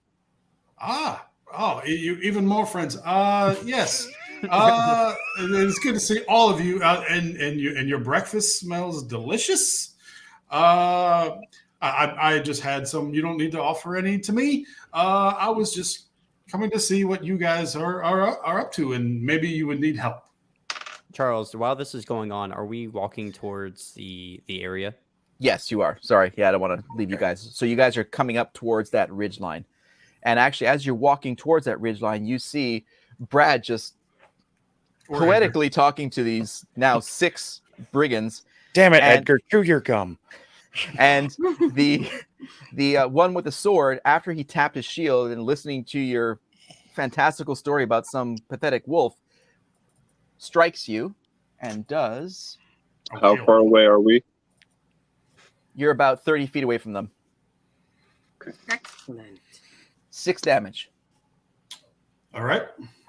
So he slices you. So as you're talking, the swordsman just like taps his shield, listens to what you're talking about, and lunges at you and slashes you on the side of your body there, like near your lung, so your rib cage. All right. Can I take initiative now on these Absolutely. bastards? Yep, it's you. All right. Go for it. So in response to that bullshit, you guys see, and then of course Vader's going to start howling. You guys see as you're walking up, I kind of crouch in on myself, and my fists go together, and out of my back you see some ghostly skeletal wings forming, and my eyes turn black, and there's like wisp of shadow coming from my eyes, and I take on a demonic form, and I cast Necrotic Shroud. So now everybody that's around me needs to make a Charisma 13 saving throw. What is the radius on? So yeah, each one of these guys needs to get 13 or higher, or they have to run their happy asses away from me. Give me a moment, please. Yeah. Jerk at his spells. All right. Charisma, right? Yep. Okay.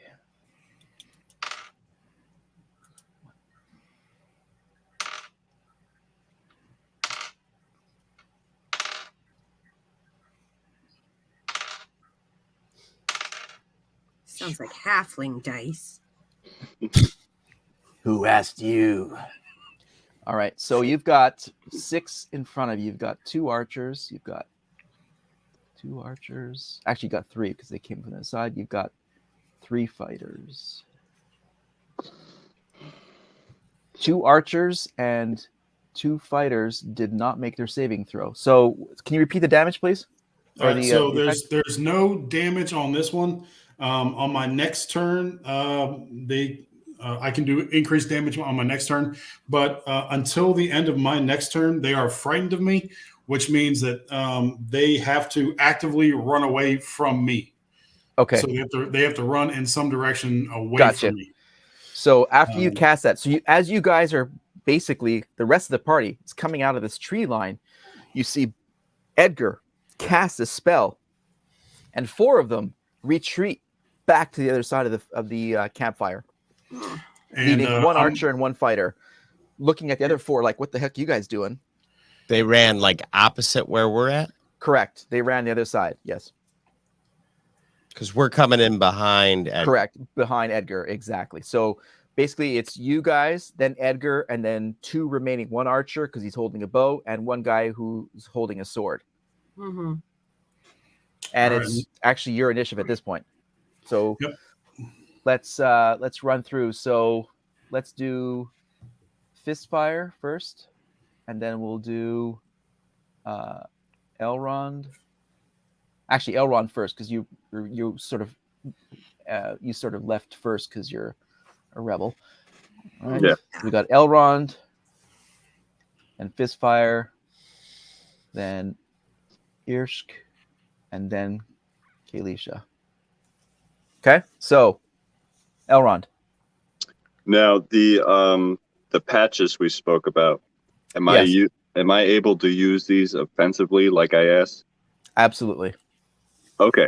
So Aldrin is going to the cloak that he's wearing, the quilted cloak. You could see like a bunch of patches on them, and he kind of rips one off and whips it like a baseball at the largest clutter or grouping of these soldiers or guys that are Well, out you there. have 2 sort of, think about like in bowling, you got like 2 end pins because the grouping that Edgar affected, they just took off behind the foot. So you got a guy holding a bow on one side and one with a long sword on the other side. All right, so I'm going to aim for the guy with the sword. Okay. So it's D100.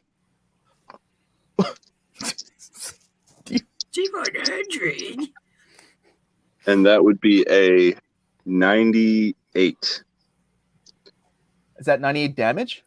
No. That would that is a portable ram that is now flying at this this soldier. Ram like the goat? Like one of those things that you bash doors open. A battering ram? Yeah. Oh. There's now one hurtling at the soldier. Let's make it a ram. Chucking a goat. Yeah.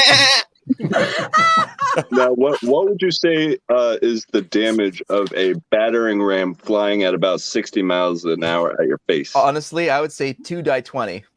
Okay. Honestly. What was the D100 for on that?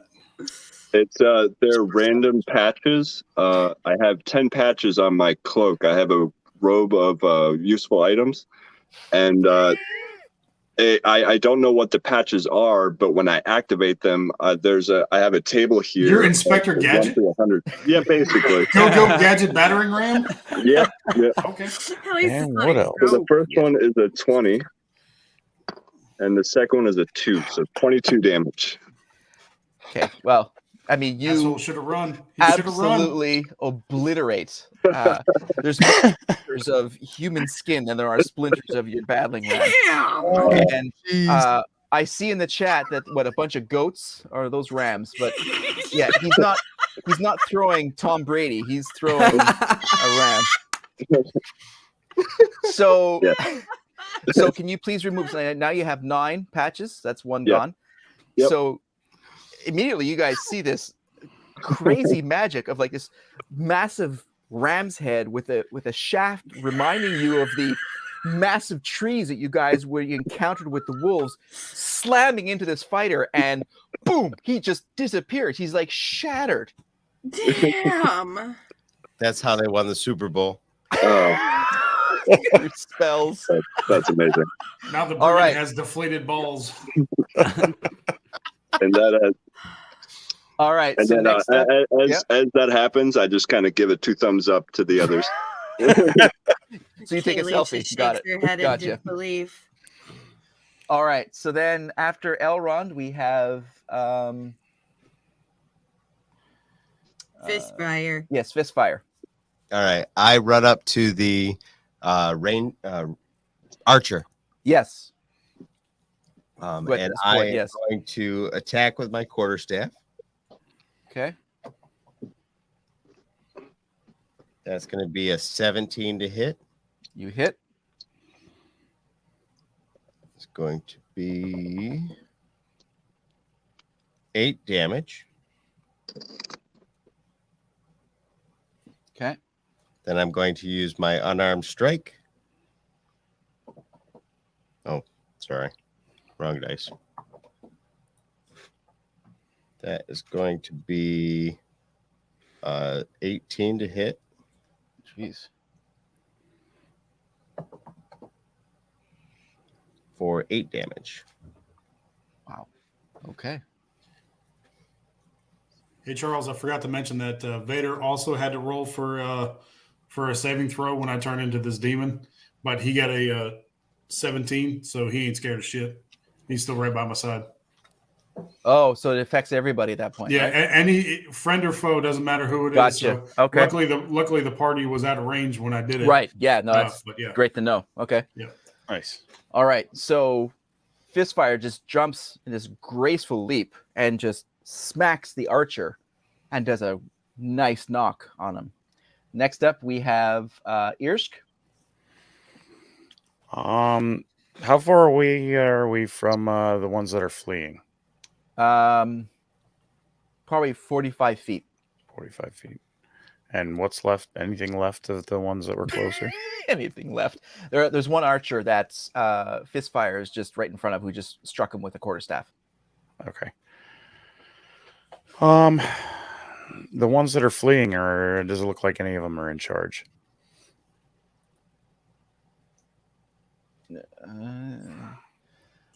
Roll perception. That's a natty 20. Oh, solid. Wow. So within the ones that you see, you take a look at their armor, their build, and their weapons, and you can tell that none of the ones that we just encountered are anything remotely close to a leader. Okay. Then I'm just gonna. And you said there's an archer. 2 archers Yes. running. Okay. One. There's one archer who's within range. I'm gonna cast a Hunter's Mark on Okay. one of the archers there. The ones that are further. What's the 90 feet? So yeah, one of the ones that are further away. I'm gonna cast the Hunter's Mark on. So we'll say one furthest to the right. Okay. To the right. All right.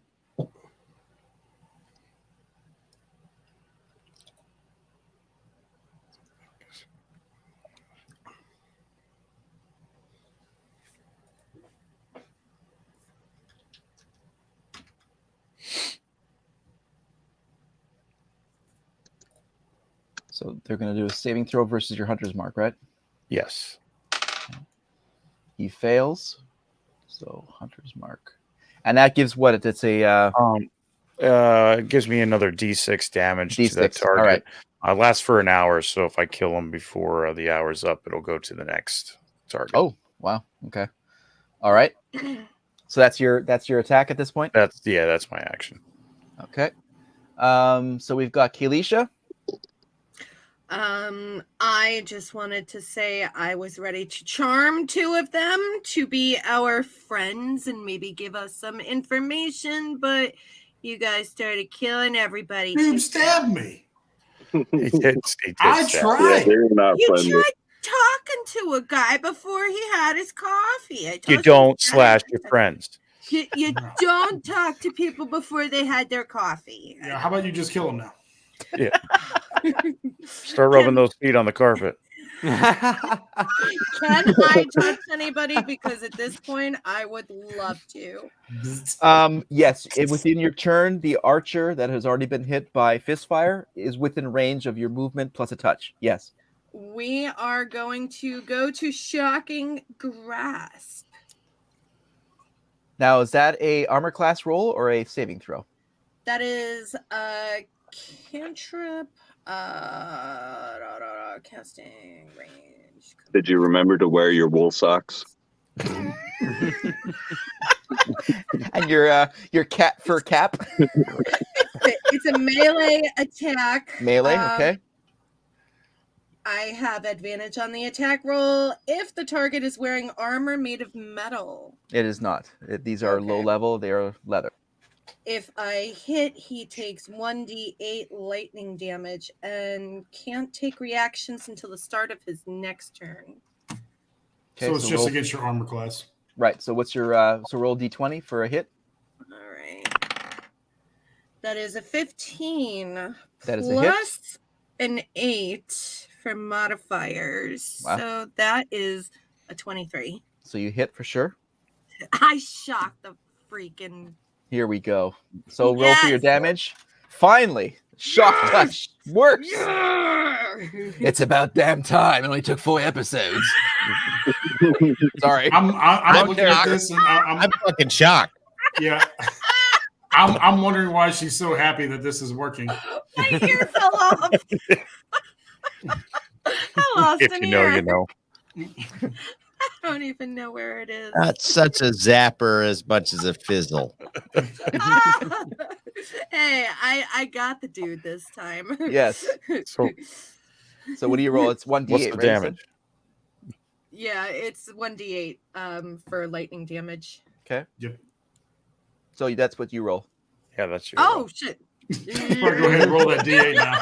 She's So happy it excited about worked. actually hitting. Yeah. And it's an 8. It's an 8. Nice. Yes. And there's no modifier, right? Unless they had metal, you said? No, there's no modifier on that. Okay. Nice. And it can't take reactions until the start of the next turn, so that's pretty good too. Mm-hmm. Cool. All right. So is there a time limit on that fleeing, Edgar, that you cast on them? That is until 1 second. Year ago. I found it. Did that guy die that she used shocking grasp on? No, I'm sorry. You're right. I'm sorry. Kazara, you have an attack. I'm sorry. He did not die. No. Okay. You're right. Sorry about that. No, it's no problem. I just wanted to see. So I'm going to take my dagger and I'm going to throw it at this guy that just got shocking grasp by Kalisha. Okay. And The end of my next turn, Charles. Oh wow. So Okay. they're still running away from me until the end of my next turn. Okay. that is a 14 to hit. That is a hit. Okay. And that did 4 damage of piercing. Okay. And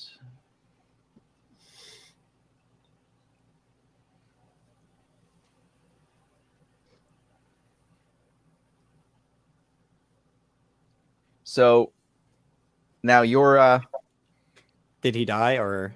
no, he did not die. So Oh, only dang. once he dies does he get that Yeah, yeah. Okay. So you throw that, right? That dagger at him? Mm-hmm.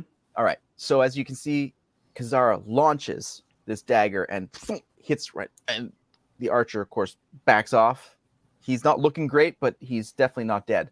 So it's his attack at this point, and he pulls out a dagger because that's all he has, and the closest one to him is The archer only has a dagger.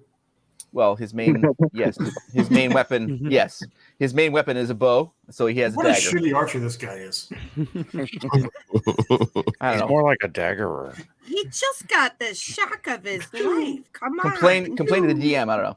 So he takes out his dagger and he goes for fist fire at this point because he's the closest.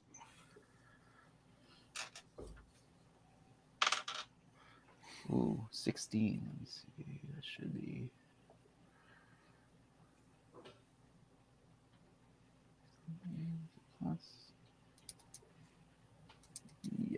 Okay, so all right. Fistfire, you take 4 damage. Fair enough. Poor Fistfire. So the archer, after this onslaught of attacks, grabs his dagger and just lunges to the closest target, Fistfire, jabs him on the side. Now it's back to you guys. Fistfire, I have a reaction. Okay. I can react by attacking twice instead of once. Okay. Oh. Look at you. So I will unarmed strike him twice since I'm so close. Nice. Unarmed strike. Sounds like something a dwarf would do. 19 to hit. Okay. 6 damage. 6, you said? Okay. 6. And 21 to hit. Okay. 9 damage.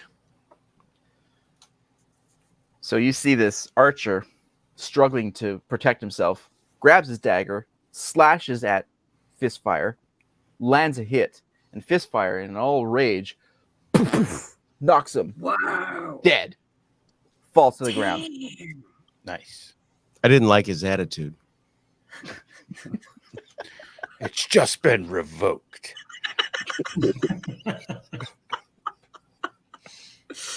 Nice. So now you guys have no opponents in front of you.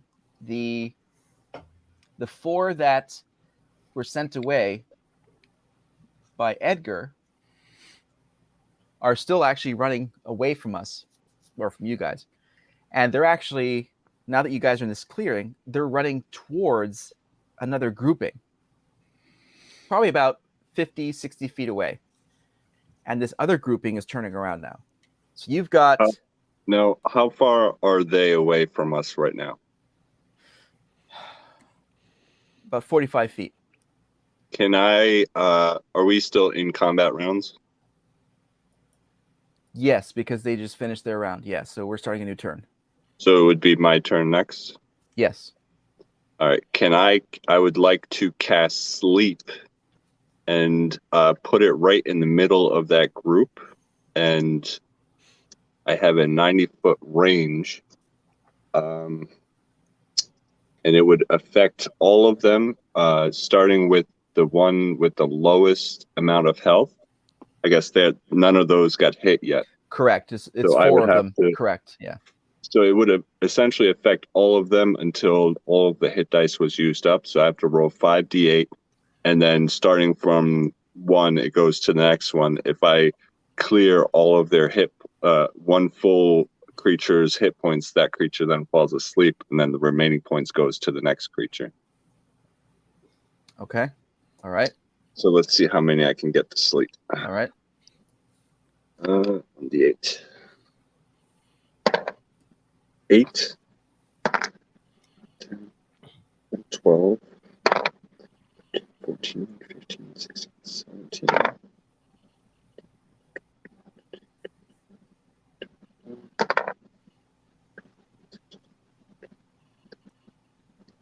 $32 points. So that would be on one. So you need to eliminate the hit points of one of the opponents, and then whatever's left over would be the next one. Okay. Right. So, okay, well, that doesn't take out 1. So what happens at that point? So if you don't roll enough to take care of one?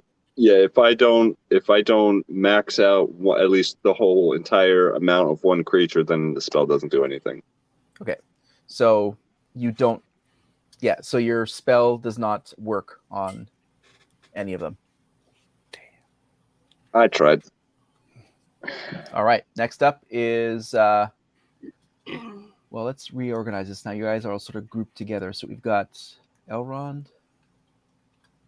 got Edgar, we've got Fistfire, we've got Irsk, we've got Kalisha, then we got Kazara, and then of course we got Vader as well. All right, so Edgar, what's up? All right. So these. So how many are fleeing right now? It's the 4 still fleeing, or The 4 are running towards a group of another 5. all right? Who's? How are they armed? A couple. So you've got 2 bows, 2 Yep. swords, All right. So I and want running towards a group of, well, you can't really tell from them. Yeah. So Yeah. you got 2 bows and 2 swords. All right, I want to take a look at the biggest looking dude with a sword, and I'm going to attempt to cast Crown of Madness on that guy. Has a range of 120 feet. Okay. So he needs to make a Wisdom saving throw. He fails. All right, so around his head you see a jagged iron crown form, and it just blood just starts flowing from his head. He's now got this Crown of Madness, and just his eyes start going like the fiery red going from his eyes. So he is under my control for a while. That is a great spell. Does he take damage from that? So let's see. I wonder if I can. Let me see if I can go ahead and add my. Let's see. So I can have a spell. So I was successful in the spell. So just fuck it. I'm gonna have it do 3 necrotic damage as well. That's from my necrotic shroud that I casted at the top of combat. So Yes. Just to add insult to injury, he's going to take 3 necrotic damage. And on their turn, I get to pick, a target, and he has to attack that target. Okay. All right. So I'm going to let everybody in the party know not to attack that guy. He's ours for the time being. And Charles, just as a reminder, at the end of his turn, he can try another Wisdom saving throw to try to snap out of it. And the next turn is also when they stop running as well, right? So at the end of this turn, yes. And Yes. Okay. how close are they right now? They're about 40 feet, you said? Yes, because they're on the other Okay. side of the campfire. Yes. So would you say that at this time I've bonded with Vader long enough where I can tell him to go after them? It's been a day. Yeah. Yeah, I would. All right. I'd allow So that. Yeah. he's got a movement of 40 feet. So I'm going to tell Vader to go chase one of the archers and try to make an attack on him. Irsk, is there some sort of visual to the hunter's mark, or is it just for you? I believe it's just for me. All right. Yeah. Okay. So he's got a +4. So he's going to try to bite this dude's ass as he runs away. Okay. Is he capable of grappling? No. Yeah, it's I'm just using a light simple damage. wolf for Yeah. monsters. That's exactly it. Yeah. Okay, so 16 to hit. That's a hit. All right, and then 2d4.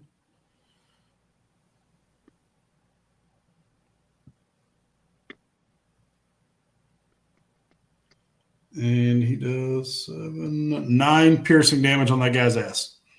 Wow. Nice. So he just took off his left cheek. Sweet. And that's my turn. All right. We'll call him a half-ass from now on. All right. Next up, we've got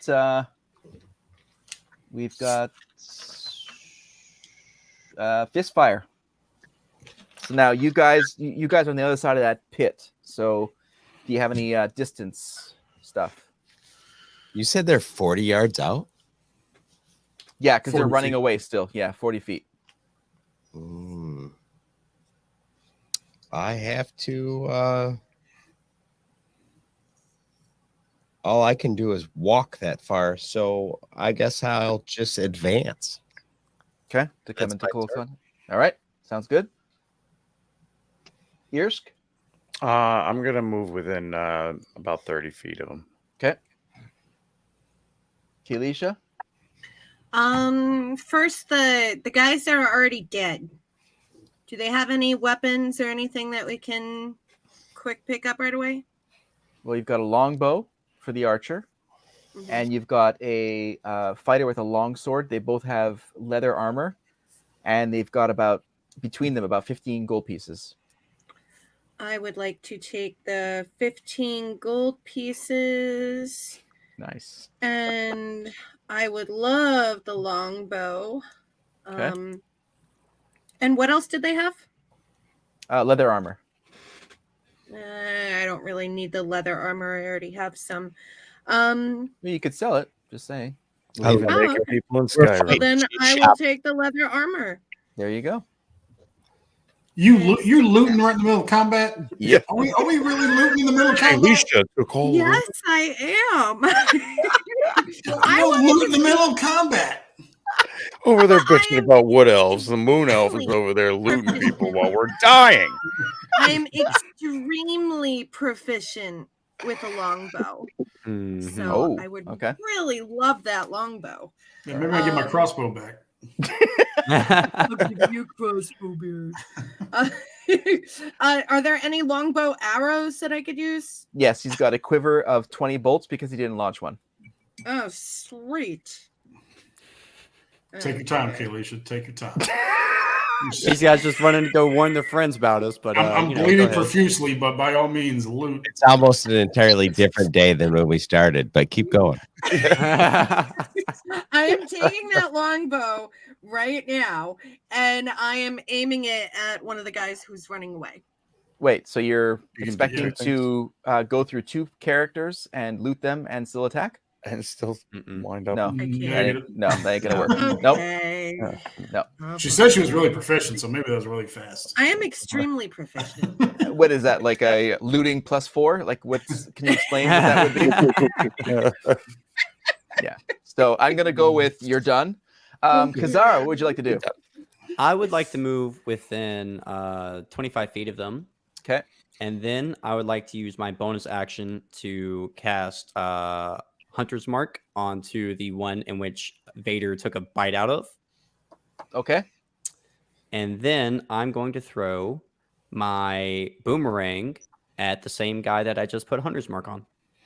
All right. Go for it. So that is an 11 to hit. That's for the hunter's mark, right?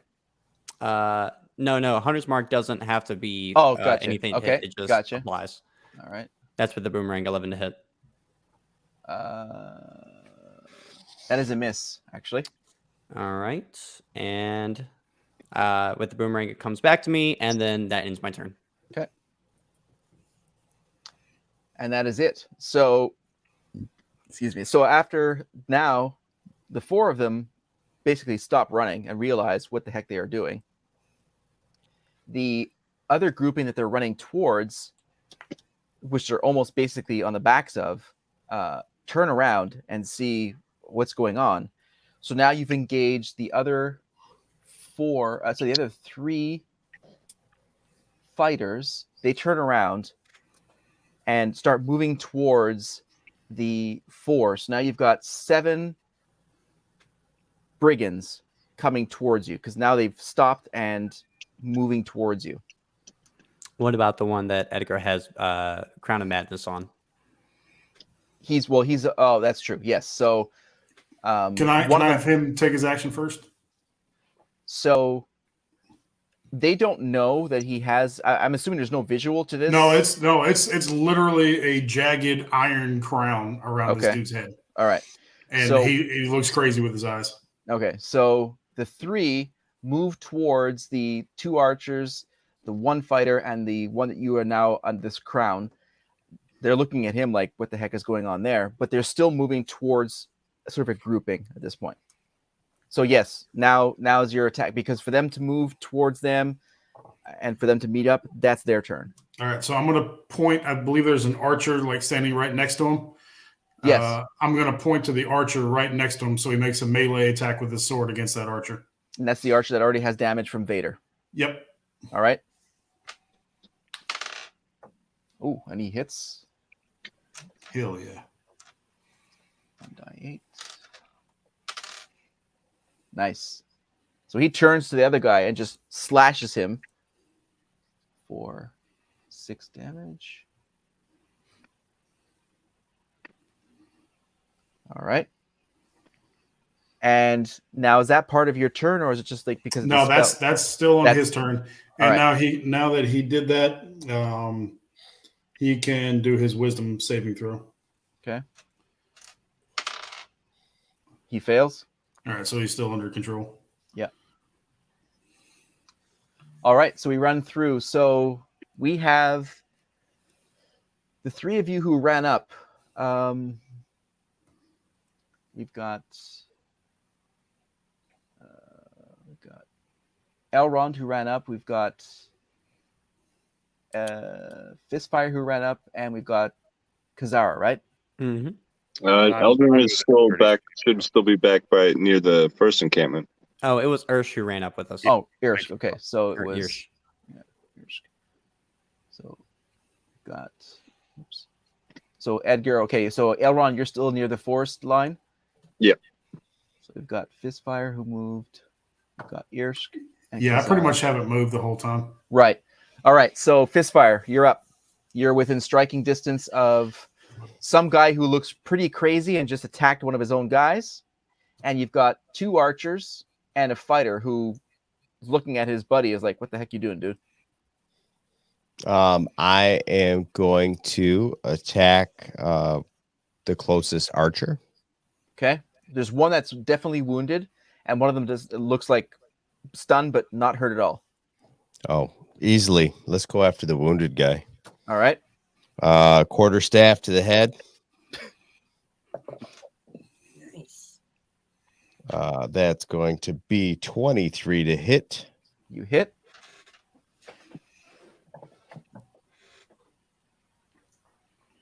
Nine bludgeoning damage. Nice. Okay.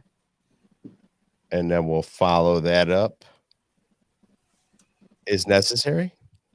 It is necessary. Yes. With a unarmed strike, as Okay. is my way.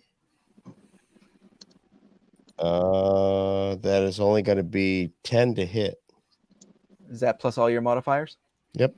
Yeah. So that's a miss. So you definitely land a nice solid quarterstaff hit on that one. Irsk, what do? You're within range. The one that I put Hunter's Mark on is Yes. is he Right. full health? Yes, he is. Okay. He's right there, and I want to make short work of these. So I reach over to my chest to the brand that's there and put my hand upon it. Okay. Fiery sensation takes over my body, and it shoots an attack at that archer, where he is going to take 2d8 necrotic damage. I will take a d8 fire damage for doing it. Wow. Okay. Wow. So we got an 8, and so that's 15 for damage to the archer. Okay. And then I will take 1 fire damage. Nice. It's a good payoff. Yeah, That was good. Nice. good reward on that one. Wow. So you launch this thing and poof, this goes. Now, is there a residual fire damage, or is it just one turn? Just one. Just one. Okay. Yeah. Cool. So you definitely knock him back for sure. Kazara? I'm going to take my boomerang and I'm going to throw it at the guy that I have my Hunter's Mark on, which is the same one that Fistfire just hit in the Oh, head. actually, I forgot to roll my d6 for the Hunter's Mark. Oh, yes, Make that's sure right. you roll that extra d6. Yes. 5. Wow. Okay. Nice. All right. So that is a 13 to hit with my boomerang. That just hits. All right. So 7 plus I get a d8 because I have Colossus Slayer, which adds any d8 damage once per turn to anyone who's not at full health. Certainly not this guy. So that would make it 8, and then also get the 6 from my Hunter's Mark. So that's 14 total. Hold up. I got a full 6. So, yep, 14 damage total to him. So this guy falls to the ground. He's not dead, but he is definitely not looking good. Let me check something real quick. I do have. Oh, go. Actually, nope. That's going to be it for me. Okay. Vader is actually in distance. Yeah. This guy that's on the ground. Yes. So he's just gonna maul that guy. Okay. And that guy's on the ground, so I think he would have advantage on this roll. He does. He absolutely does. Okay, so that's a 15 on that one. That's a hit. Make sure he doesn't get. I'm glad he had advantage. All right, so 15. Okay, and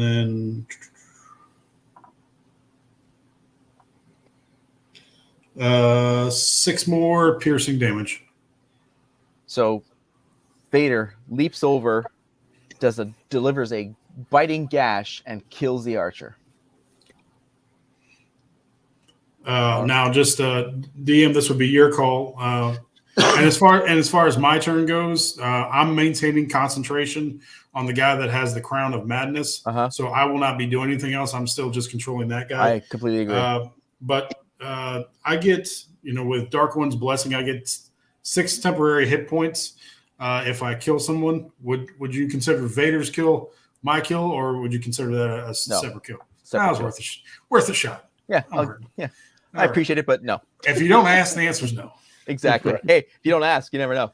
Right. Kaylisha, so while you're shopping at Goodwill, you realize there's a whole bunch of stuff going on in front of you. What would you like to do? I'm picking up this longbow. Okay, so you're done. No, I already got the longbow, and I want to kill the guy with it now. All right, so you take out don't kill my guy. We got a guy on the inside. Yeah, you can clearly identify the guy that is under control from Edgar. There is a fighter who is about to pull out his sword from his sheath. There's another fighter who looks definitely damaged, and he's not looking good. And the rest of the sort of the grouping of other characters are coming towards you, but there's 3 in front of you that you can choose to attack, 2 of which are pure enemies. I am going for the guy who is about to pull his sword out of his sheath. Okay. And that is a 19. And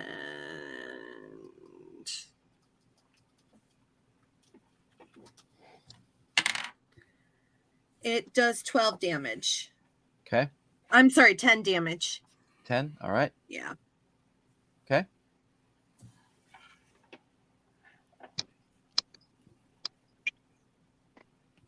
All right, so now it's their turn. So he's already failed his saving throw, right? Against the. So yeah, at the top of wherever you want to put. I guess you're doing all the enemies together. So wherever you want to put him in the order, but while he's still under control, wherever you put him, I still get to pick a target for him, and then he does his saving throw after that. Okay. So if you want to have him go first, go last, whatever, it doesn't. He's gonna go first. All right. So there's another guy still close to him? Exactly. Yes. There's an archer and a fighter next to him. Yes. All right. So the one that the fighter that Kalisha just hit, is that the guy? Yes. All right. So I'll have him. I'll point at that fighter and have him make a melee against that guy. Okay. Oof, he misses him. Okay. All right. So now it's their turn. And he gets to do his saving throw. Oh, gotcha. Oh, 19. He makes it. All right. So on the enemy's next turn, he's free. So okay. He'll free will. But now, did Eldron get a turn? Oh crap! I did forget Eldron. Sorry about that. Okay. What is the grouping like right now? I kind of got lost there in the story.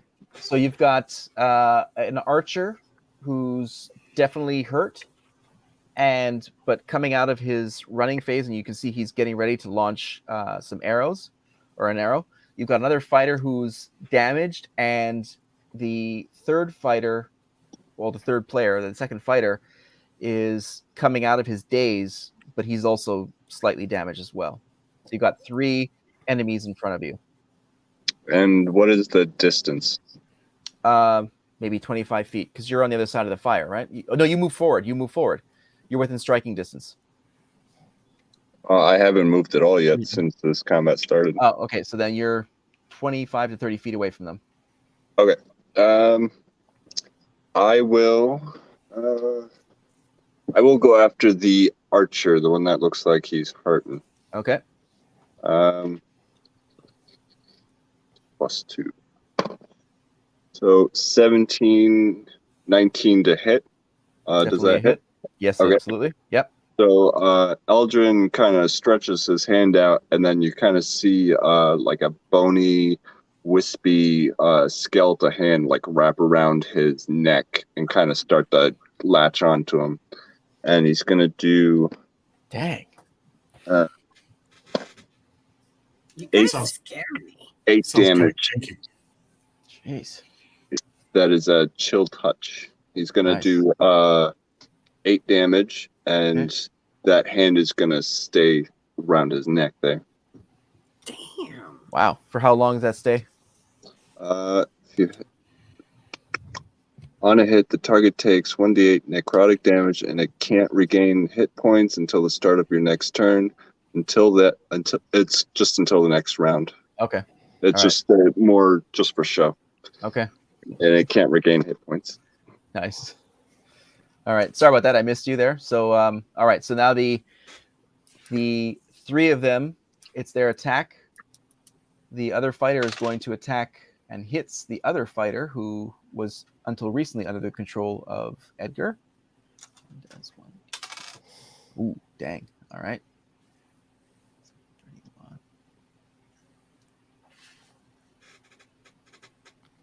And the archer launches. Let me actually do a percentage roll here. Okay. The archer launches a arrow towards Elrond and rolls a 14. So you got.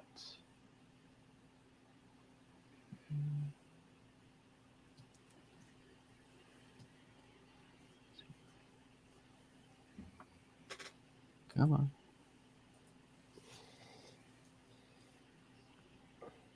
And he misses you. Wow, that's a fantastic armor class. So the last archer launches a bow and just sort of skirts over your shoulder. So the initiative is back at you guys. But at this point, we have 3 fresh fighters and the damaged ones you have in front of you. So the next round is going to be full attack. Dawn, I know you have to peace out, right? Yeah, I'll take one more. I think I'm coming up here pretty quick. All right, cool. And then after that, if you just want to like roll for me or whatever. Sure, I'll take over. No problem. Okay, so let's start up with Fistfire. Let's go for it. There's the one fighter from the original group that's still full health, right? No, actually, all 3 right directly in front of you. You can see there's 3 fresh ones just right behind them. You've got one the archer, who's not looking good. He's still okay, but and you got the other 2 are relatively healthy looking, and then you've got the 3 ones who are definitely fresh. Okay. The fighter that's taken some damage but not full health there in front of me. Yes. I'm going to strike him with my quarterstaff. Okay. First, that will Maybe be. you should do unarmed first because you seem a bit winded every time you strike the quarterstaff first. Hit this guy. This guy right now. This is a natural 20. Oof. So, as is my way when I roll a natural 20, I say, "Get fisted."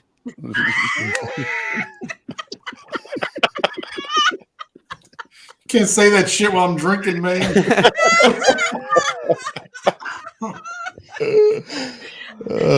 was so Okay. awesome. All right. The Was the pegging last episode? Was that pegging? Was that? Yes, let's not go back there. Okay. more aggressive. The first strike with the quarterstaff is going to be 9 damage. Okay. Did you double that? Yes, it's 18. Yeah, that's 18. 18. Technically. Damn. Yep. Okay. And then I'm going to spend 1 key point, and I'm going to use Flurry of Blows, so I get to do 2 unarmed strikes. Okay. The first one is 23 to hit. That's going to be 5 damage. Okay. The second one is going to be 24 to hit. And that's going to be 9 damage. So Fistfire leaps and launches a fisted attack and absolutely obliterates the person in front of him. I'm sorry, what do you yell when you get your 20? Get fisted. So get fisted rings through the valley as a song of warning. Get fisted. And fisted. It's echoing off the mountains. That's what she said. wow. And on that, you can take a bow. Holy moly. That's where I take my leave, friends. Have a good night. You as well. Done. Wow. Hey, Fistfire. So did he fist this man to death? Fisted him. Good night, guys. Did not go gently into that good night. Oh, that is so funny. Oh, man. I'm so glad I got to see that. Wow. All right. So get fisted. I have to write that down. Okay. All right. Next up, we've got Irsk. All right, so I'm close enough to. Oh, actually, where's my archer? He been. Yeah, messed he's with. basically just like to the left of the guy that was just fisted. Okay. Well, that poor bastard. I am going to take off after my Hunter's Mark guy with a short sword. So that'll come with a bonus action of Okay. another swipe. Nice. So the first one here is a 20. That would be a 5 to hit. That would be a miss. And then a 13 to hit. That's a hit. Okay. I don't get the multiplier on the bonus. So that would be a 3 to hit or 3 damage. Okay. And then my Hunter's Mark, 3 damage. Okay. This archer is definitely looking not good. So next up we have Kazara. All right. I am going to take my bonus action and put Hunter's Mark on this archer that Ursh has been beating up on. Okay. And then I'm going to throw my boomerang at this man. Okay. Go for it. That's a 19 to hit. That's definitely a hit. All right.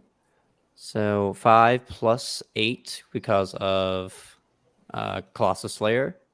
So that's 5. So that's 10 plus my 6 for Hunter's Mark. That's going to be 15 damage to him.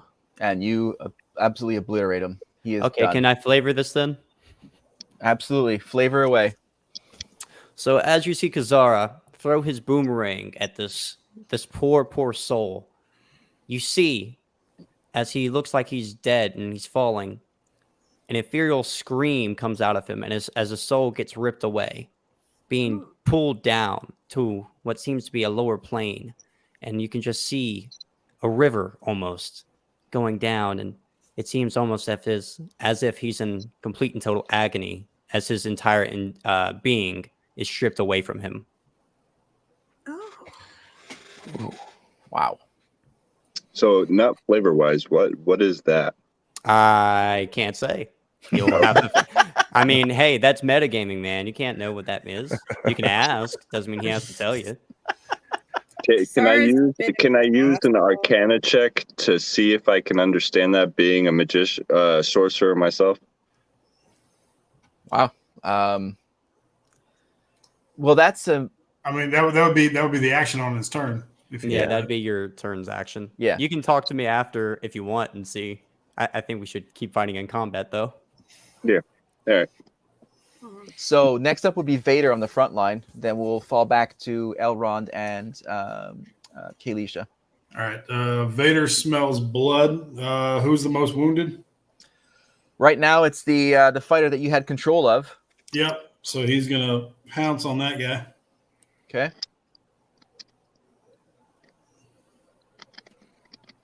And nope, doesn't get past his armor. Only a 4 to hit on that one. Okay. So he lunges at the fighter, and the fighter just sort of dodges it. And now, Elrond, Yes. you're up. Okay. How many do I got close to me right now? Well, you're still behind. You didn't move up, right? You did the. I'm kind of just. I'll move half speed, just kind of waltzing towards that direction. I'm in no rush. Yeah, you've got about 20 feet between you and this one fighter was until recently under control, who looks damaged, and now you have the 3 other fresh fighters that are within range if you have a distance weapon. So the archer that's closest to me, he's how far? The fighter, he's maybe 15, 20 feet. Yeah. Okay, so I am going to casually walk up to him and pull my dagger and just kind of go for a stab. Okay. Just like a good old-fashioned shank. And that is going to be a +2, 18 to hit. It's a hit. And that would be the booming blade. So that is, how much does my dagger do?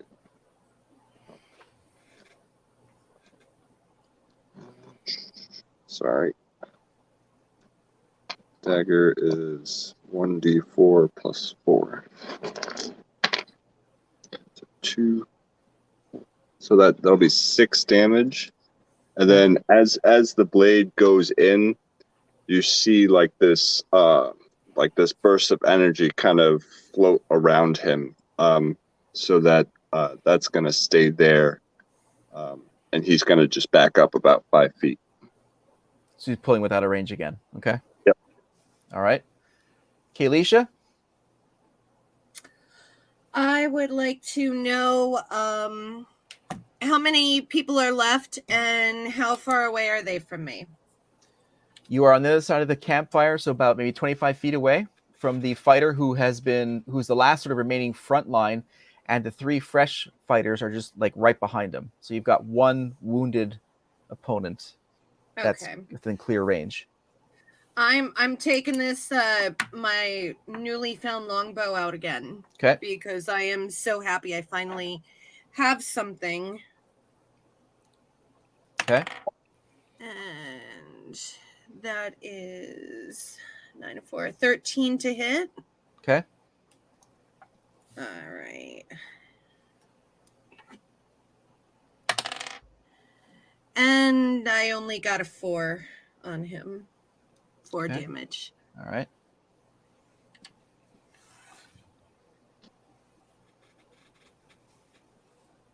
Okay.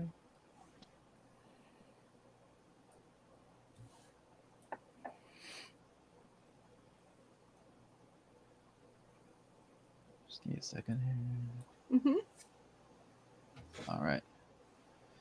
So we've got 1, 2, 3, 4, 5. All right. So the 3 fighters that you see. Hey, that are Charles. Yes. Can I go? Sorry. Speak up. Thank you. That's fantastic. Absolutely, you can go. Yeah, I'll give you. There's some Edgar hate going on right now. I don't like it.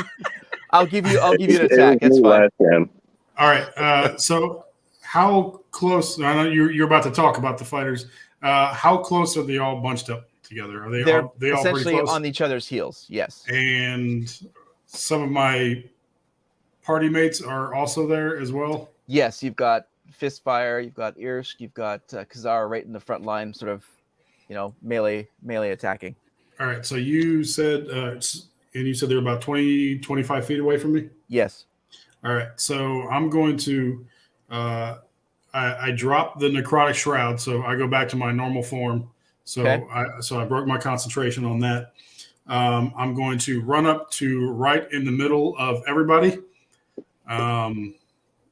Basically right in the middle of the circle of all the fighting, and then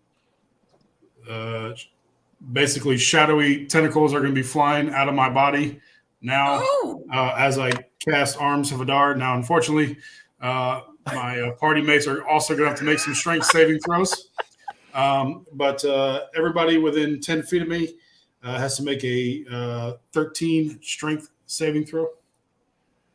Like me too? No, because I think you're still out of range, and I think Eldron is out of range. Correct. Yeah, it would just be Fistfire, Irsk, and Kazara. And Kazara, well, and Vader as well.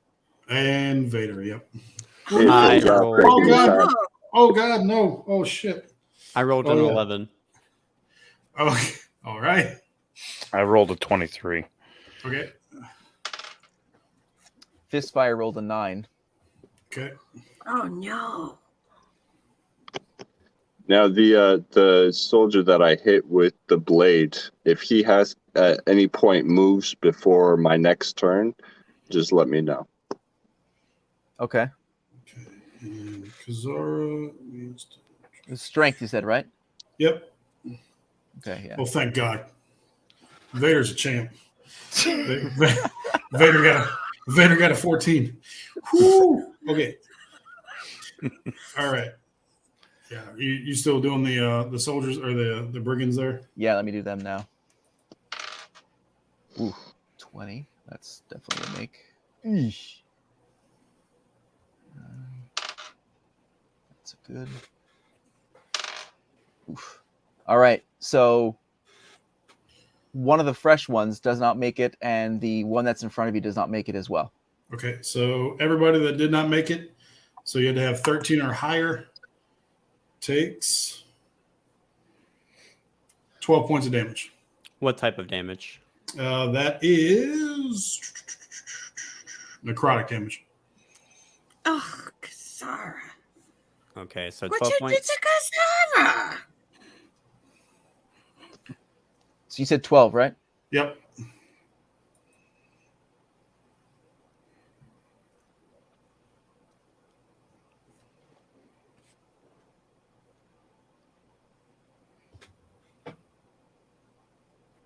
Okay.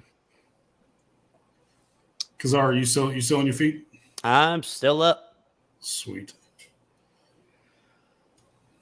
Okay. So. So we are done with our rounds, right? I haven't forgotten anybody for the second time. Yeah. Right. No. Okay. Did that one guy die, or is he still on his feet? Still on his feet.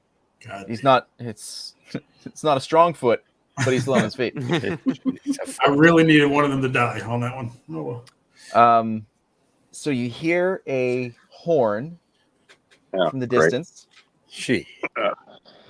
and the three that were sort of the fresh ones bolt the other way, and the one that is not looking very good attempts to do so but falls because he's that damaged, and so they are retreating. So all of them moved? All of them moved. Is there any Okay, attacks of so- opportunities? The one that just the one that I had stabbed with the booming blade, Correct? Yes. he is going to take an extra 7 points of damage from the explosion Okay. Well, because he turns. he willingly moved out of his space. So he willingly moved out of his space and then falls flat in his face, dead. Nice. Exactly what he had. 7 hit points left. Okay. 3 left. So someone other than the 3 people that you see blew this horn, and the other 3 are retreating. So they're still within, 15, 20 feet. And this, by the way, was designed as the break point for this part of the adventure. Did those 3 that are running take damage already? Only one has taken damage. So the retreat part was you see them running, and you guys haven't taken that much damage. It was going to be a rest point for you guys to regroup and continue this adventure on episode 5. Nice. Okay. So, Or in we other just words, chase after these sons of bitches. Or you chase after them and we keep going. I'm totally fine with whatever. This Because was I'm ready to take an opportunity attack on this. Yeah, I'm about to asshole say, who is there an turns back and- attack of opportunity on any of these guys because they're running away? 100%. You've got their backs. Then Well, Kazara I would. think 4 of us, three or 4 of us still have opportunity attacks on these Yeah. guys. Yeah. Yeah, and you guys also get modifiers for blind attacks. So Hell Okay. yeah. So I need to kill what would the somebody. order be then, Charles? I'll give you a +4 on all your rolls because they're completely. So there's 3 of them who are running away. You don't You see wanna the just do person who blew the We'll just do horn. it Charles, want to just do it at advantage? Yep. Okay. And we have Fistfire, who's in the front line. We have Fistfire, Irsk, Kazara, and Vader, who are in the front line.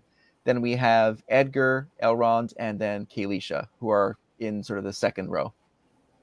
Are we all getting opportunity or just the frontliners? It should just be the front line, I think. Yeah. Yeah. Okay, Yeah. so just for flavor, I'm gonna cast Mage Hand and give them all the bird. I will also cast Mage Hand, and then on the other side of them, we have 2 of them. So double birds from the Attitude Crew. All right.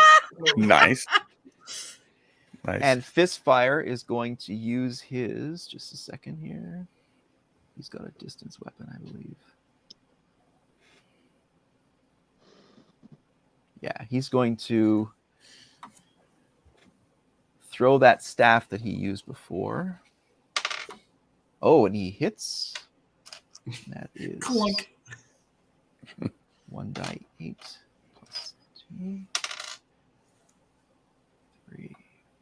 It's 5. So he launches that staff or that club looking thing and hits the one that's already been hit. Doing another 8 damage. Very cool.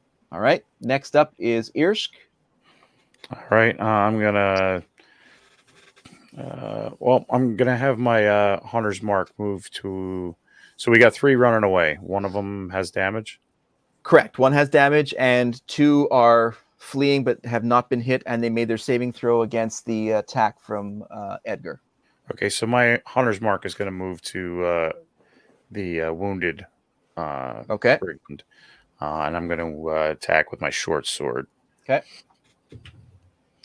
That would be an 11 for a hit. Is that with modifiers? That's with a modifier. That's not a hit. Then my bonus action be a 16 That is a hit. for 6. Oh, no, it doesn't get the modifier. So 3 damage, and then the Hunter's Mark is 4 damage. So 7 total. 7 total. Nice. Wow, he's stumbling already. That's fantastic. All right. Kazara. I'm going to move my Hunter's Mark onto this injured one as well. And I'm going to throw my handy boomerang at him. Nice. And did you say for these attacks we have advantage or +4 or something like that? Oh, crap. That's true. Oh, shit, crap. That's right. Yeah. That was a hit. That first one, I'll give it to you. That's my mistake. So that first round for Irsk, that is a hit because you guys had +4 on that one. All right, so then that would have been a 5. 5 damage? Yes. Okay. So. Okay, go for it. Sorry about that, Kazara. All right, and he's still alive, right? He didn't get killed with that. No, correct. Okay. That's a 23 to hit. Okay. And then let's do the damage. So 4 plus my D8 because the Colossus Slayer. So 10 plus my Hunter's Mark is another D6. So 13 points of damage to him. So Nice. Kazara launches that thing. Boomerang, thank you. And completely slices yet again. Another throat shot, another like cinematic blood splatter everywhere. Comes back to his hand, very, very J.J. Abrams-like, and boom, takes out one of the fighters. And this guy goes through a very similar experience that the last guy did that was killed by this boomerang. His soul's ripped from him, and you can hear screaming and Just it's utterly eerie to kind of see and hear. What the fuck? Kaylisha dies a little bit every time these things happen. I just want to go back to my forest, my little cottage. All right, Vader. What does Vader do? Vader is going to come back and start licking my wounds, Okay. and that's it. All right. And I'm going to pet him because he's a good boy. How many of them running away do we have left? 2. We have 2 left. Would you say any of them saw me flipping them the bird? No, absolutely not, because they're running almost as per command away from you. Okay. Well, we can leave them for next show. Yeah. would you say they're within 120 feet of me? Absolutely. Well, then I got some spells I can use. Okay. How about some good old fashioned magic missile? Ooh. Cool. Love magic missile. And I will fire it off at 2nd level to add an extra bolt, Jesus. and they hit automatically. So that would be. How many are you launching? Do you have a number on that one? Yeah, at 2nd level, it's 4 darts. So you want to split it or all in one? Let's do. Are both of them hurt or just one of them hurt? Neither of them are hurt at this point. The only one that was hurt was just destroyed and sucked I'll into a focus, hellfire by Kazara.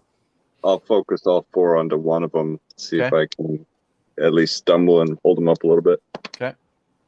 That's 4, 4, 1, 4, 4, 8, 14, 15, 16, 17, 18, 19, 20. That's 21 damage. Okay. So, as you see these 2 fighters fleeing, Elrond launches magic missiles on one of them, and he is completely. Actually, he falls. He's not dead, but he, with the force of the amount of damage he just took, he shoved to the ground and sort of stumbles to get back up while the other one is still running. But he took significant damage on that one. All right, Charles. Since we're just screwing with this guy at this point, I really don't care about the other guy that's running away. I'm going to cast Infestation, and I'm going to have a swarm of bees just surround this guy. Because screw this guy. I try to have a good conversation with these guys, and they slashed me, and I'm still pissed about it. Dogs with the bees and the dogs. And he's going to take 6 points of what kind of damage does he take? He takes. What kind of damage is that? It is. Where is it? 6 points of poison damage. And Charles, if you could roll a d4. 2. Okay, so which direction is south? Is that towards us? You're coming from. No, that's sort of towards the left of you. Yeah. All right, so he's going to start as he's trying to swat away all the bees. He's going to start running south. So yeah, he'll be flanking you on the left-hand side. So he's actually turning back towards you. Yeah, To a certain degree, like 11 o'clock style. Yeah. So So he took 6 damage, right? Okay. Yeah, it took 6 poison damage. Okay. And I think Kalisha still has a shot at this guy. Well, I think Khalid should at least look at the amount of nature that we're using: wolves and bees and wooden dog. I mean, there's so much nature being used. You'd think you'd be happy. You guys are scaring the shit out of me right now. I don't want to go near any Damn, of nature, you. you scary. This is not the type of nature things that I do. Let's see. So you're far enough away that you're okay. Sorry, go ahead. Sorry, didn't want to say that. How far away is everybody again? He's a good distance from you, at least 25 feet. 25 feet. So You can't loot anybody yet.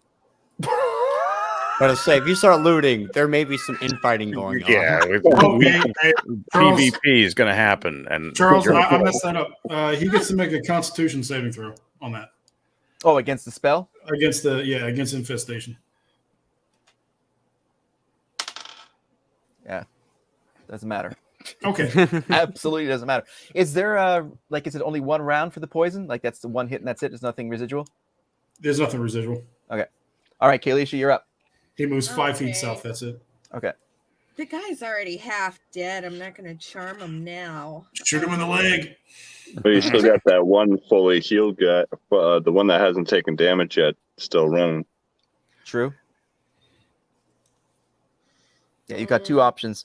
The one that is, surrounded by bees is sort of arching towards you, and the one that's hasn't been hit yet and is booking it towards somewhere you don't even realize or know. Yeah, he's probably going to be more danger to us. Okay, so the guy who is completely fine and not hurt, I am going to cast a charm on him. Okay. Need a 13. Oh, fudge. So charm is a melee versus a saving throw, just to make sure. Yes. Okay. And I got a 4. So Isn't that a spell with a save DC? I'm sorry, what? So if it's a saving throw, then the DM would roll for who you're trying to charm. They Right. would have to pass a saving throw of a DC. versus a Oh. melee from her side. Yeah, at the top Are of the let's say, or at the top of your page, where it says spells, you'll see a save DC. The GM has to roll above that number. 13. Are you which charm are you casting? Are you casting charm person? Charm person. My range is up to 30 feet. I thought I was going to charm him and turn him into my friend so that I can get some information out of him, and it doesn't look like that's going to happen. Well, it just depends on his roll. It's a wisdom Yeah. saving Yeah, throw. He's it got a depends roll of on his 13 or roll, better. not yours. Oh, Yeah. then I completely misunderstood that one. Okay, so I casted it. Okay, well, he rolled an 8, so you're good. All right, nobody touch this guy. All right. So you cast a spell, and you see the fighter just sort of slow down and just sort of stand there. Meanwhile, the other guy is freaking out because he's got bees all over himself. He's going to think that he knows me. He thinks I am a friendly acquaintance. You got this bed buzz now. The spell lasts for 1 hour, but nobody else can touch him. Not to throw a kink in this, but Charles, I don't know if you did it already, but he does throw at you. Would do the saving throw at advantage since we're fighting. If you're fighting the people, then they get to roll their saving throw at advantage since they know they're being fought. So I'd like to argue that by saying that we weren't actively fighting. He was running towards whatever that horn sound was. Yeah, and I wasn't on the front line. We You guys annihilated were on the front everybody. lines. I was in the back lines. You guys were in the front lines. We annihilated all but one, and one guy. But we weren't in active combat with that guy. He was actively fleeing. Yeah. Well, his roll was low enough anyways that it's moot point, so we're good. All right. Well, there you go. All right. You guys are best buds. He's mine. Compelling you arguments, right. though. You'd be right on a technicality on that if your companions are fighting it. He's the only guy that was untouched the entire time. He's like, oh, hey. He's getting his exercise for the day while we're just destroying the rest of his party. My friends pissed all of those people off. How are you? He didn't speak to the guy. It's not our fault. It's his. I'm still going to have Vader go make him piss his pants. That's all right. So I can't harm him, but I can make him piss his pants. So the other guy then comes back 5 feet, like you said, to the south, correct? Yep. And that's basically his attack. That's his No, round. no. He's good now. Okay, so he actually turns back and runs back towards the horn again. He's significantly behind the other guy, but he's passing him now. He looks by him as he's running because the other guy is now stopped. So the injured guy is heading away, and the charmed person is sort of walking towards Kalisha, who's one of the furthest players from the active battlefield right now. And now it's your attack. Who's up? It would back be to me Elrond again. Yep. Okay, so I am going to cast Sleep on top of the guy that is actively running. Okay. So I have to roll 5d8 and get his remaining health. Okay. So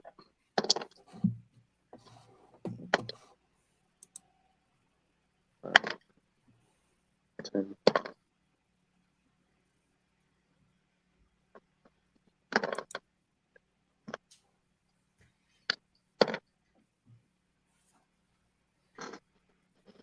Math.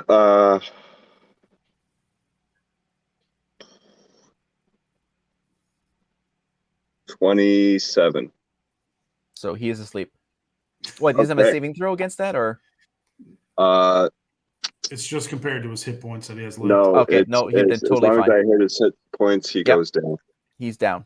So as this injured guy is running, sees his buddy just sort of walking back towards him in a daze, he just face first hits the ground. Is there teabagging in the D&D universe? It's funny you could say that. He's got a cantrip for it. Codpiece slam.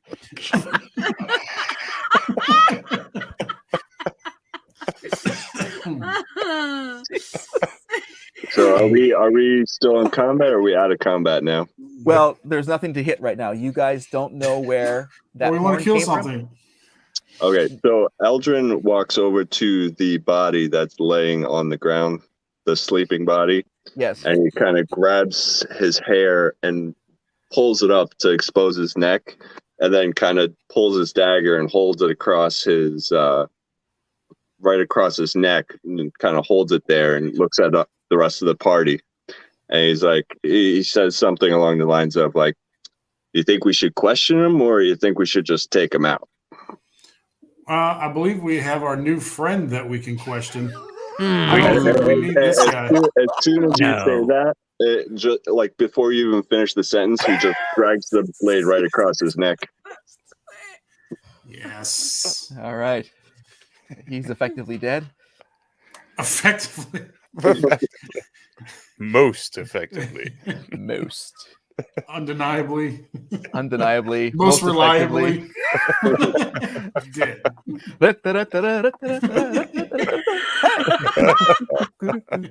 Sorry. So you have carnage amongst you. You've got bodies laying around you, and you've got one fighter who is basically standing in front of Kalish, just like say, "Hey, what's up? We made a new friend today." I want to go retrieve my dagger that I threw at the very beginning. All right, you go and do that. And then I'm going to search those bodies and realize that all their stuff is gone. Because someone's already... We turn around to a bunch of naked corpses. Butt-ass naked. I only got the first 3. I did not loot And there's 3 everything leather that came tunics after popping that. out of Kalish's backpack. Now, granted, there are 5 other bodies that she did not loot, but yes, there are 3 of them that looked, basically their briefs and an undershirt. Kazara sent 3 of them to like the hell, and then that's she true. stripped the other ones. So, well, their bodies aren't gone. Ugh. Their souls are gone. And you got the one who's sleeping with like a brand new throat smile. I'd like to do an Arcana check on the whole thing going on with Kazara there. Okay. Well, let's ask him. Yeah, I'm about to say I think Brad may have to. I would pitch in for that one. With it really depends. I would say I'd probably allow the roll, but it would probably be for this sort of thing a really high roll for him to be able to figure that out. So roll the dice, because I agree, because the nature of what's going on is not just a. Is it like story based, or is it like he's using a spell that I just don't know about? You don't know. Yeah, it's story based and. Okay. Well, I'd like to just try. Sure. Yeah. 9 with my proficiency. It's a 10. No. So you cast it and like you sense that there's a magic around it, but the magic you sense is foreign and nothing that you've studied upon or heard about or even learned. Fair enough. So Kalisha, what do you do with your version of Vader? I would like to since this charm is going to wear off within the hour, I would like to take my rope and tie his hands together, tie his feet together. Okay. He actually offers to help while you're doing this. You see? Would you like some help hog tying me? Yeah, it's quite loose on this one. Would you like to tie it more? Just a little bit. All right, Thank so you tie him up. Okay. Thank you for cooperating. I really appreciate this. Completely different idea what he thinks is going on. Now, Bow chicka wow. I have heard tell of a cabin. To totally turn the tables, Vader is now eating his companions. Nice. Hey, a wolf's got to eat, right? Yes. Kazara would like some- to search the two bodies in which he murdered with his Okay. boomerang. You find leather armor again. You find a longbow, and